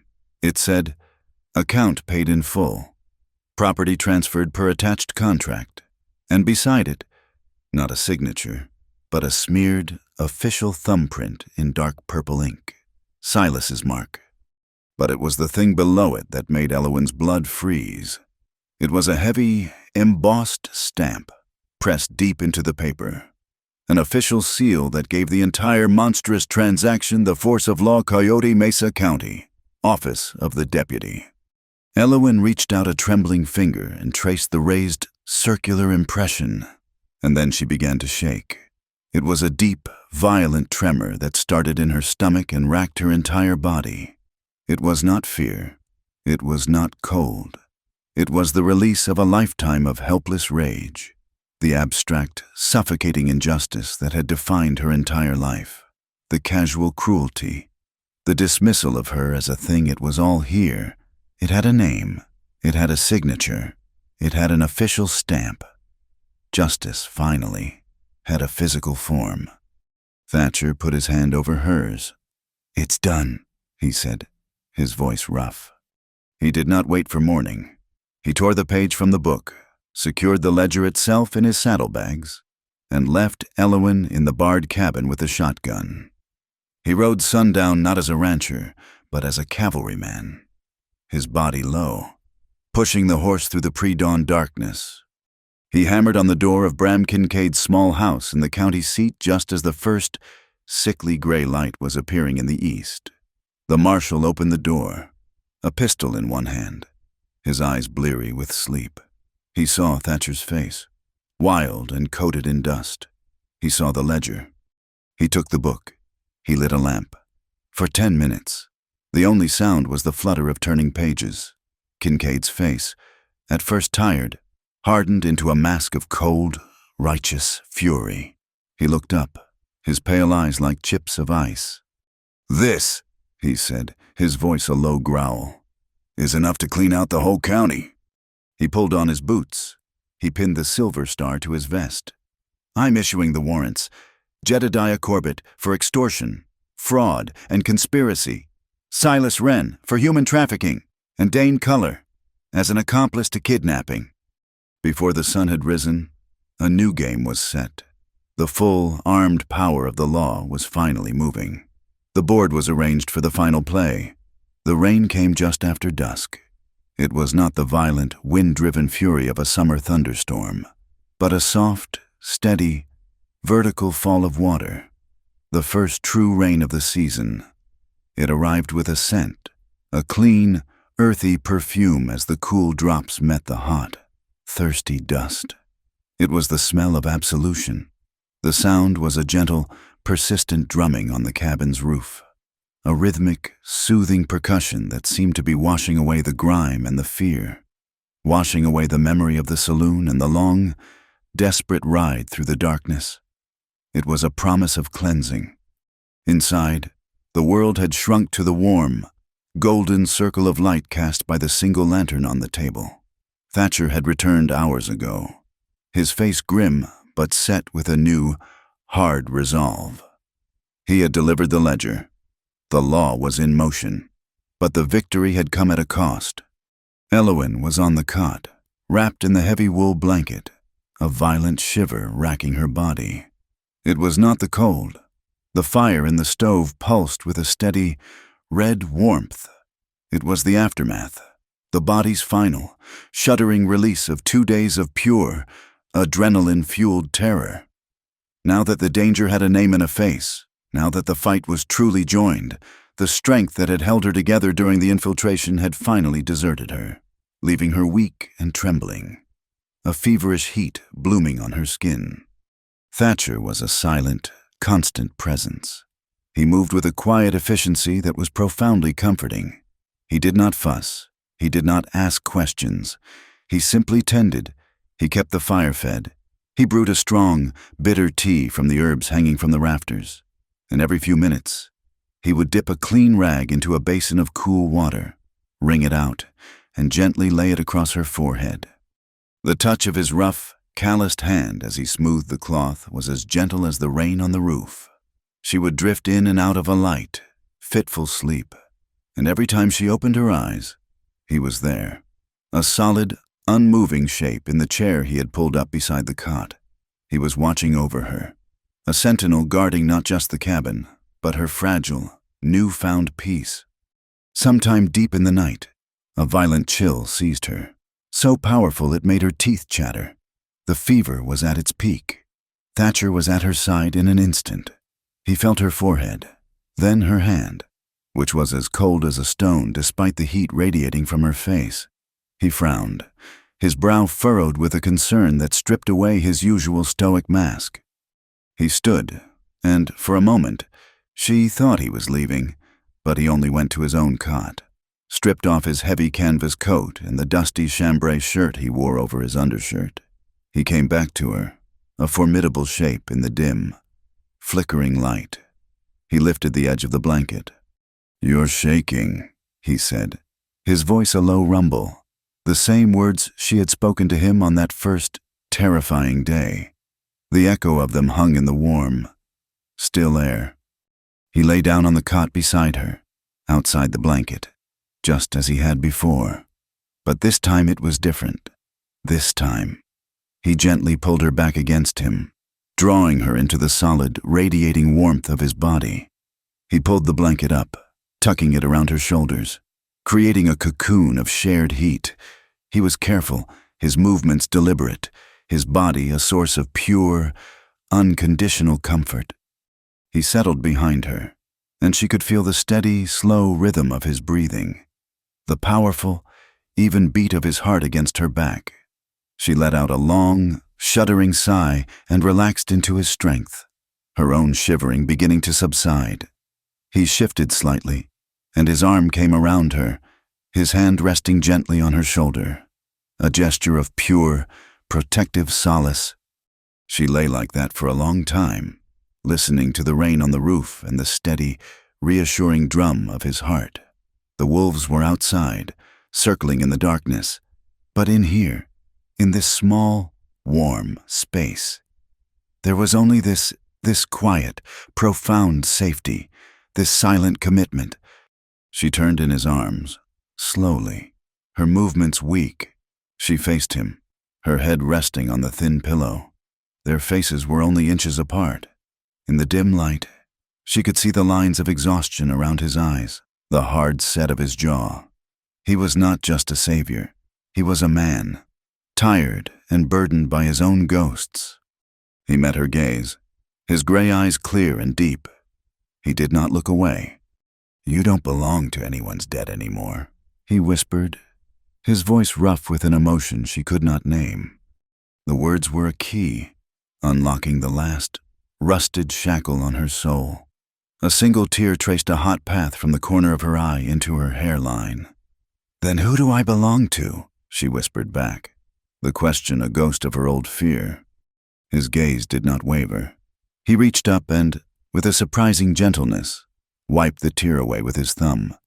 "You belong to yourself," he said, his voice firm, a declaration of undeniable truth. She absorbed that, letting the simple, powerful fact settle into her bones. She belonged to herself. She was not property. She was a person, her own person. He saw the understanding dawn in her eyes. "And if you want," he added, his voice dropping even lower, so quiet it was almost lost in the sound of the rain, "you can stay here." It was not a claim. It was not a demand. It was an offering, a choice. He was not offering her a cage, no matter how safe. He was offering her a place to land, a place to be her own person, beside him. Her answer was not in words. She lifted her hand, the one that was not trapped between them, and covered his hand where it rested on her shoulder. She squeezed it, a small, firm pressure, a silent yes. He read the answer in her touch, in her eyes. He leaned in, his movement slow, deliberate. He paused, an inch from her lips, his gaze asking a final, silent question. She gave a small, almost imperceptible nod. The kiss was not a thing of fire and passion. It was a thing of profound, earth-shattering tenderness. It was slow and sure, and as gentle as the rain. It was the taste of coffee and wood smoke, of trust and relief. It was a promise, not of forever, but of right now.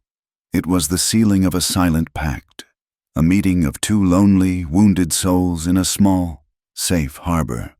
While the storm raged outside, when he pulled back, he rested his forehead against hers. Their breath mingled in the cool air. The only sounds were the drumming of the rain on the roof, the soft hiss of the embers in the stove, and the steady, reassuring beat of their two hearts, finally in rhythm. A log in the stove shifted, sending a puff of smoke into the room. It was a small, mundane thing, but in the charged silence, it was absurd. A small laugh escaped Elowen's lips, a real one this time, soft and clear. Thatcher pulled back, a slow smile spreading across his own face, a smile that transformed his harsh features into something boyish and open. In that moment, surrounded by the warm glow of the fire, with the rain washing the world clean, the Wild West, for a few precious hours, was gentle. Later, they sat at the table, a fresh pot of coffee brewing, the air thick with its rich, comforting scent. The fever had broken, leaving Elowen feeling weak, but clear-headed and strangely light. The old fear was gone, burned away, replaced by a new, quiet courage. She looked at Thatcher, at the way the lantern light carved shadows on his strong, honest face. "After this is all over," she said, her voice quiet but steady, the word "this" encompassing everything. Corbett, Silas, the trial, the danger. She looked around the small, solid cabin that had become her world. "Do we sell the herd, or do we buy more fencing?" The "we" hung in the air between them. A small, perfect, audacious thing. She was planning a future. She was including herself in his. Thatcher looked at her, his gray eyes soft. He didn't question the "we."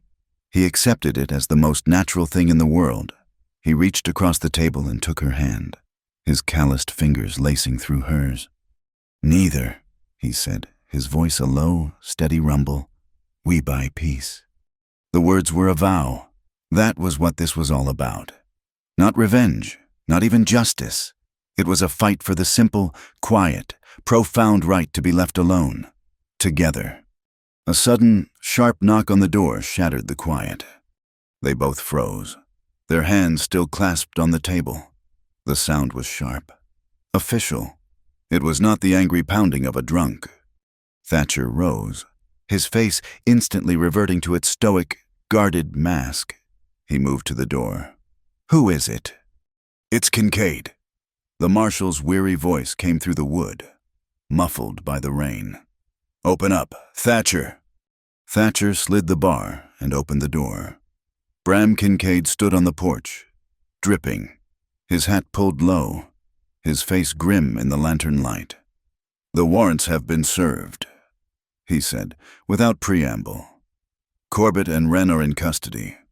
Colors in the wind, but we'll find him." He looked past Thatcher to Elowin, his expression softening slightly. "Tomorrow morning, be at the county courthouse in Coyote Mesa. The judge is calling a special session. It's time to end this." He nodded once, turned, and disappeared back into the relentless, curtaining rain. Thatcher closed the door. The sound, final. The night, which had been a sanctuary of healing and quiet promises, was over. The smell of the rain on the wet wood of the porch mingled with the scent of coffee. The dawn, when it came, would be heavy with the weight of testimony, of judgment, of an ending that was yet to be written. As Elov stood, her hand still warm from his, she glanced at the window. The curtain was not quite closed. For a split second, a flicker of movement, a dark shape against the fence line, caught her eye. It was there and then gone, a trick of the rain and the flickering light, but she knew, with a sudden, sickening certainty, that it was not the rain. Color was not in the wind. He was here. He wasn't finished. The courtroom in Coyote Mesa was not a grand hall of justice. It was a small, stiflingly hot room, smelling of unvarnished pine, old sweat, and the faint, metallic tang of fear. Every wooden bench was packed shoulder to shoulder with the denizens of Dry Willow Flats and the surrounding ranches. They were not here for the dry recitation of the law. They were here for the spectacle. They were here to see how much justice a silver star and a homesteader's word were worth when weighed against the money and influence of a man like Jedediah Corbett. It was a public auction of the soul of the county, and everyone had come to see the final bid. Elowin sat on a hard bench beside Thatcher, her hands folded in her lap. She was wearing a simple, borrowed dress Kincaid's wife had provided, a faded calico that felt both foreign and respectable. Thatcher was a study in stillness beside her, his face carved from stone, his eyes missing nothing. Across the room, Deputy Corbett sat beside a slick, well-dressed lawyer brought in from a bigger town, a man whose polished shoes and confident smirk were an insult to the dusty reality of the room. Corbett looked unconcerned, whispering occasionally to his counsel, a predator certain of the strength of his web. The circuit judge, a man named Elias Thorne with a face like a tired bloodhound and eyes that had seen every form of human depravity, called the room to order with a single, sharp rap of his gavel. The proceedings began. Corbett's lawyer was a master of mud. He didn't argue facts, he obscured them. He spun a complex web of obscure property statutes, of local ordinances regarding labor contracts, of the legal definition of chattel versus ward. He spoke of Silas Wren as a concerned stepfather, making a difficult but necessary arrangement for his unruly stepdaughter's future. He painted Dane Culler as a respectable suitor, a man whose only crime was an excess of passion. He made Elowin's flight sound like a hysterical, girlish whim, and Thatcher's intervention the act of a violent, meddling recluse. He spoke for nearly an hour, his voice a smooth, confident drone, and by the time he was finished, the simple, brutal truth of Elowin's sale had been buried under a mountain of legal obfuscation.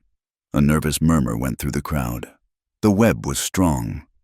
Then Marshal Bram Kincaid was called. He did not engage in the lawyer's verbal gymnastics. He walked to the judge's bench and, with a heavy, definitive thud, placed the Rook Feather Saloon's master ledger upon it. "Your Honor," Kincaid said, his voice a dry rasp that cut through the humid air. "The law in this county is not a parlor game for fancy words. It's about facts." He tapped the heavy book with a long, calloused finger. "And these are the facts. This is Deputy Corbett's book.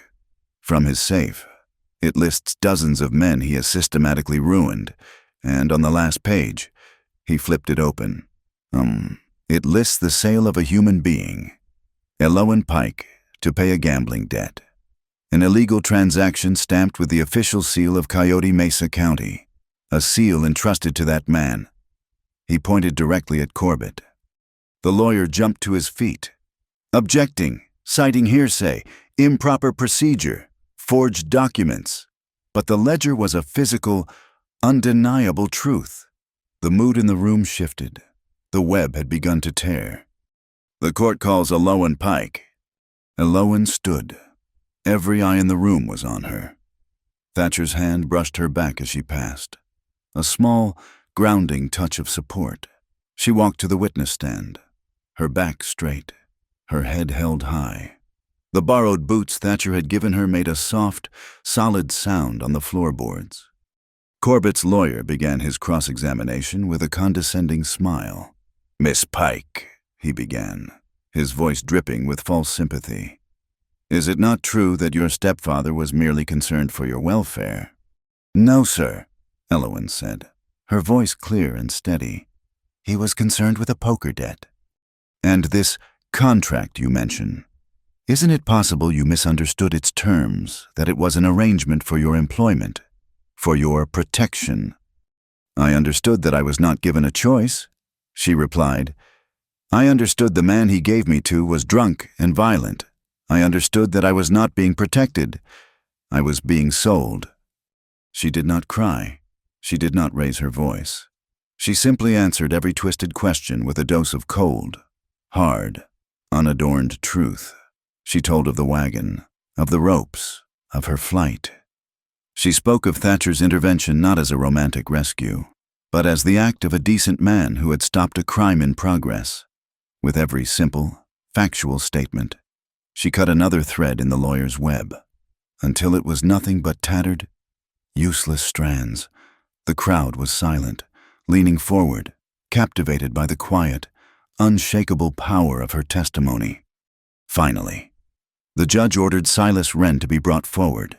He was led in from a holding room, his wrists in cuffs. He was a shrunken, pathetic figure, the gambler's bravado stripped away, leaving only the weak, craven man beneath. He looked gray, his eyes darting around the room, unable to meet anyone's gaze. Kincaid held the ledger open. "Silas Wren, is this your signature, is this your thumbprint, affirming the transfer of your stepdaughter to settle your account?" Silas stared at the page. He stared at his own handwriting, at the dark, damning smudge of his own thumb. His Adam's apple bobbed. He couldn't speak. He looked at his own words, and, for the first time, he was forced to see himself for what he was. He gave a small, pathetic whimper and nodded, his eyes finally falling to the floor in shame. It was too much for Dane Culler. He had been sitting in the back, simmering, his face a mask of bruised, impotent fury. Seeing Silas crumble, seeing Elowen stand so tall and defiant, seeing the respect in the eyes of the crowd for this woman he considered his property, it all boiled over. He leaped to his feet, his chair crashing backward. "He's a sniveling coward," Dane roared, pointing a shaking finger at Silas. "He took the money. I paid good money for her. She was supposed to be mine. I had a contract. I paid him to get the girl, and I paid Corbett to make it stick. She belongs to me." A collective gasp went through the courtroom. The confession, born of pure, wounded pride, hung in the air, more damning than any ledger. Corbett's lawyer dropped his face into his hands. Corbett himself went pale, his composure finally cracking. Judge Thorne's gavel came down with the force of a thunderclap. "That's enough," he boomed, his voice filling the room. "The testimony of this man, combined with the evidence presented, is conclusive." He pointed the gavel at Corbett. "Jedediah Corbett, you are hereby stripped of your title and remanded into custody on charges of extortion, fraud, and conspiracy. You will be held for trial." He then pointed at the sputtering Dane. "And you, sir, are under arrest for conspiracy to commit kidnapping. Bailiffs, take them into custody." The courtroom erupted as deputies hauled a stunned Corbett and a still bellowing Dane Color away. The crowd surged, a wave of noise and motion. Silas Wren was led out a side door, a broken man on his way to face his own indictment. Justice, swift and brutal, had been served. But as Elowin and Thatcher were led out the front doors by Kincaid, they were met by a different kind of crowd. A knot of hard-faced men, friends and beneficiaries of Corbett's corrupt enterprise, were gathered on the courthouse steps. They were not cheering. Their faces were sullen, angry. "This ain't over, Kincaid," one of them yelled. "You can't just come in here and undo how things are done. We'll get him out. We'll get our own justice." The threat was unmistakable, a promise of violence. Kincaid's face was grim. "Disperse now, or you'll all be joining him," he said, his hand resting on the butt of his pistol. He turned to a deputy. "Get them a wagon. Take them back to their place. Use the old creek trail. It's safer." As they waited for the wagon, Thatcher's eyes scanned the angry mob. And then he saw him. Standing at the edge of the crowd, leaning against the hitching post, was a man he didn't recognize. He was lean, quiet, and unlike the others. He was not shouting. He was just watching, his expression calm, his eyes cold and professional. He was chewing on a toothpick, rolling it from one side of his mouth to the other. He met Thatcher's gaze for a split second, and in that moment, Thatcher saw no anger, no local politics. He saw the flat, dead-eyed calm of a man who killed for money. He was not a disgruntled local. He was a professional, a hired gun. Thatcher committed the man's face to memory. The ride back to Rook's Hollow was silent and tense. The sky, which had been a clear, hard blue all morning, was now filling with heavy, lead-colored clouds that were rolling in from the west. The sun was swallowed, and a premature, gloomy twilight fell over the land. The pale lantern hills, in the distance, were no longer purple, but a flat, menacing black.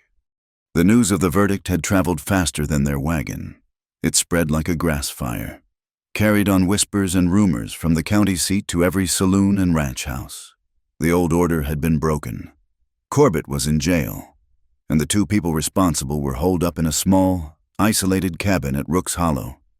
The unspoken threat hung in the heavy, charged air. Tonight, Corbett's friends would come. They would come to deliver the kind of justice that wasn't decided by a judge. They reached the cabin as the first drops of a cold, hard rain began to fall. Thatcher immediately began to secure their position. He barred the heavy door. He checked the hinges on the wooden shutters and bolted them from the inside, plunging the cabin into a dim, fortress-like gloom. Elowin watched him, her own fear a cold knot in her stomach. The fight was not over. It was just moving to a new battlefield. She lit a storm lantern, its steady golden glow a small beacon of defiance against the encroaching darkness. She walked over to the small ammunition box Thatcher kept on a high shelf. Her hands did not tremble. She took out the heavy, brass-cased shotgun shells, their primers gleaming in the lamplight. She began to line them up, one by one, on the mantel over the fireplace, beside the shotgun. Each shell was a period, a full stop. She was not just counting bullets. She was arranging her arguments for the debate to come. The lantern sat on the table, a pool of light. But she knew that light could also be a weapon, a beacon to draw the enemy in, a glare to blind them when they crossed the threshold. The lines were drawn. The siege was about to begin. The night that followed was a different kind of quiet. The rain had passed, leaving the air washed clean and cold, smelling of wet earth and sage. The clouds had broken, and a hard, silver moon cast the world in stark relief, painting the hollow in shades of bone white and ink black. Inside the shuttered cabin, The silence was a living thing, a tightly coiled spring. Every creak of the floorboards, every pop of the embers in the cooling stove was magnified, a drumbeat in the vast, waiting silence. They did not speak. There was nothing left to say. The plan, coordinated in a few terse whispers between Thatcher and Marshal Kincaid, was set. This was not a defense. It was a trap, and they were the bait. The first sign was the sudden, nervous quiet of the night creatures. The crickets fell silent. A distant owl cut off its call mid-hoot. Thatcher, who had been sitting motionless in his chair, rose without a sound. He looked at Elowen, who was perched on a stool by the hearth, the shotgun resting across her lap. He gave a single, sharp nod. It was time. He moved to the door, slid the bar with a quiet, oiled rasp, and slipped out into the darkness. Elowen's heart hammered against her ribs, but her hands on the shotgun were rock steady. She moved to her post, climbing the short, rough-hewn ladder to the small sleeping loft. From here, she had a clear view of the entire cabin floor through the gaps in the boards. In her pocket was a small, brass signal horn, a thing used for calling cattle. Tonight, it would call a different kind of herd. Outside, Thatcher moved like a ghost. He carried one of the storm lanterns. Its wick turned down so low it was a barely there orange glow. He did not go to the porch. He circled around, silent as a wolf, to the small, dark shape of the stable. He pushed the door open, slipped inside, and placed the lantern on an empty barrel in the far corner. A single, inviting point of light in the darkness. The perfect decoy. He was melting back into the shadows of the main cabin when the riders appeared. There were at least a half dozen of them. Dark shapes on dark horses, materializing at the northern fence line. They moved with a stealth that spoke of ugly experience, dismounting and leaving their horses, advancing on foot, their boots making soft, predatory sounds in the damp earth. They fanned out, surrounding the cabin, their forms flowing between the deep, moon-cast shadows. Elowen watched them through a crack in the loft wall, her breath held tight in her chest. She saw the glint of moonlight on a rifle barrel, the tense, hunched shoulders of men preparing for violence. This was Corbett's answer to the law, a mob, sent to erase a problem. They converged on the front door. A low, guttural voice gave a command. There was a moment of silence, and then the heavy, splintering crash of a boot kicking in the door. The men poured in, a wave of dark, menacing shapes, their eyes trying to adjust from the moonlight to the dim interior. They saw the single, low lantern burning on the table, a deceptively peaceful scene. And they saw, in the far corner, the stable light drawing their attention, making them turn their heads. It was the fatal mistake. From the loft, Elowen lifted the brass horn to her lips and blew one short, sharp, piercing blast. At the exact same moment, Thatcher, hidden beside the main window, threw open the heavy wooden shutter. Behind it, a second, fully lit lantern with a polished reflector behind it blasted the room with a sudden, blinding glare of pure, white light. The effect was instantaneous. The invaders, their eyes adjusted to the deep darkness, were completely blinded. They staggered back, throwing their hands up, cursing, their night vision utterly destroyed. And from the west, from the deep shadows of the cottonwoods by the creek, the world erupted. "Federal Marshal, drop your weapons!" Kincaid's voice was a roar of righteous thunder. The night exploded with the movement of his posse, a dozen armed men appearing from the darkness, their rifles leveled, closing the pincer, sealing the trap. The cabin became a chaos of stumbling, blinded men. One of them, his eyes recovering first, reacted with pure, desperate instinct. It was Dane Culler. He raised his pistol, not at the posse outside, but at the loft, at the source of the horn blast. He aimed into the darkness where he knew she had to be. But Elowen was ready. She had been waiting for him. She didn't aim at his chest. She didn't aim at his head. She aimed a foot above him, at the heavy, rough-hewn ceiling beam. She squeezed the trigger. The shotgun boomed, the sound deafening in the enclosed space. The buckshot didn't hit color. It hit the old, dry wood of the beam, which exploded in a shower of razor-sharp, wooden splinters. The deadly rain fell on color, 1,000 tiny knives. He screamed, dropping his pistol as splinters embedded themselves in his face, his neck, his gun hand. He collapsed, not shot, but completely, utterly disarmed by the ceiling itself. In the confusion, two figures tried to break for the back. One was Silas Wren, his face a mask of pure, craven terror. He scrambled through the kitchen area, clawing for the back door. But a shadow detached itself from the wall. It was Thatcher. He did not hit him. He did not draw a weapon. He simply stepped in front of him, blocking his path, and in his hands, he held a length of old, frayed rope, the same rope he had used to teach her the packer's hitch, the same rope that had once hung on the broken gate. Silas skidded to a halt, his eyes wide with terror as Thatcher, with a few swift, efficient movements, bound his hands behind his back. The old debt, the frayed bond that had started all of this, had finally become a physical shackle. The other figure was Jedediah Corbett. He was being used as a human shield by the one man who had not panicked the lean, cold-eyed hired gun from the courthouse. The gunman was backing toward the door, his pistol pressed to Corbett's head. "Let me walk, Kincaid, or the deputy gets it," he yelled. Kincaid, standing in the doorway, his own pistol leveled, did not hesitate. "Corbett's life is already forfeit," he said, his voice as cold as a grave. "But I'll give you one chance."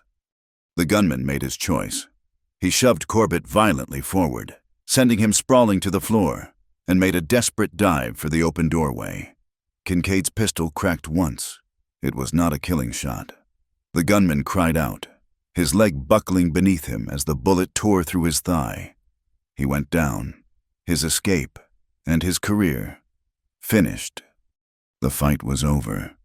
The silence that fell was filled with the groans of the wounded and the sharp, metallic clicking of handcuffs. The posse moved in, securing the prisoners. The last piece of the puzzle fell into place when Kincaid pulled a marked bag of money from the gunman's pocket, the payment for the night's work. The final, undeniable link in the chain of conspiracy. The ledger, Dane's courtroom confession, and now the marked money. The case was sealed in iron. Elowen climbed down from the loft. She walked through the wreckage, her face pale but resolute. She stopped in front of Silas, who was now on his knees, his head hanging in shame, the old rope biting into his wrists. She looked down at the man who had discarded her for the price of a few hands of poker. Her voice, when she spoke, was not filled with rage or pain. It was as cold and clear as the night air. "You sold me for a handful of poker chips," she said. "Tonight, you've been sold back to justice." A deputy hauled him to his feet, the final, sharp click of the iron cuffs replacing the rope, and led him away. The greatest debt of all had been paid in full, not with blood, but with the law. Thatcher came to her side. His face was grim, but his eyes, when they met hers, were full of a fierce, profound pride. She looked down at her own wrists, at the faint, fading bruises. For days, she had kept a thin strip of cloth, the one she had used to clean the original rope burns, tied around one wrist. A reminder, a talisman. Now, she slowly, deliberately, untied it. She let the small, gray piece of fabric fall from her fingers to the floor. A final, quiet act of liberation. The cold night air began to move, a breeze stirring from the direction of the silver ditch, carrying the promise of the coming dawn. They walked out onto the porch, leaving the chaos and the law to their work. The world was quiet again, a pure, clean silence. She turned to him and, without a word, rested her forehead against his chest, just as she had before. She felt the steady, reassuring beat of his heart. He pulled his heavy canvas coat from the hook by the door and wrapped it around her shoulders. pulling her into a fierce, protective embrace. It was warm, and it was clean. Marshal Kincaid appeared at the edge of the porch, a weary, solitary figure against the first, pale gray light that was beginning to stain the eastern sky. He looked at the two of them, standing together, silhouetted against the coming dawn. He looked out at the broken, beautiful land, washed clean by the rain. A slow, tired smile touched his lips. "It's over," he said. "Thank you for listening to our story. We'd love to know where in the world you're tuning in from, so please drop a comment below to share your location and your thoughts. Don't forget to subscribe to our channel, Wild West Stories 1850. Give this video a like, and if you truly enjoyed it, hit that hype button to help this story reach more listeners just like you.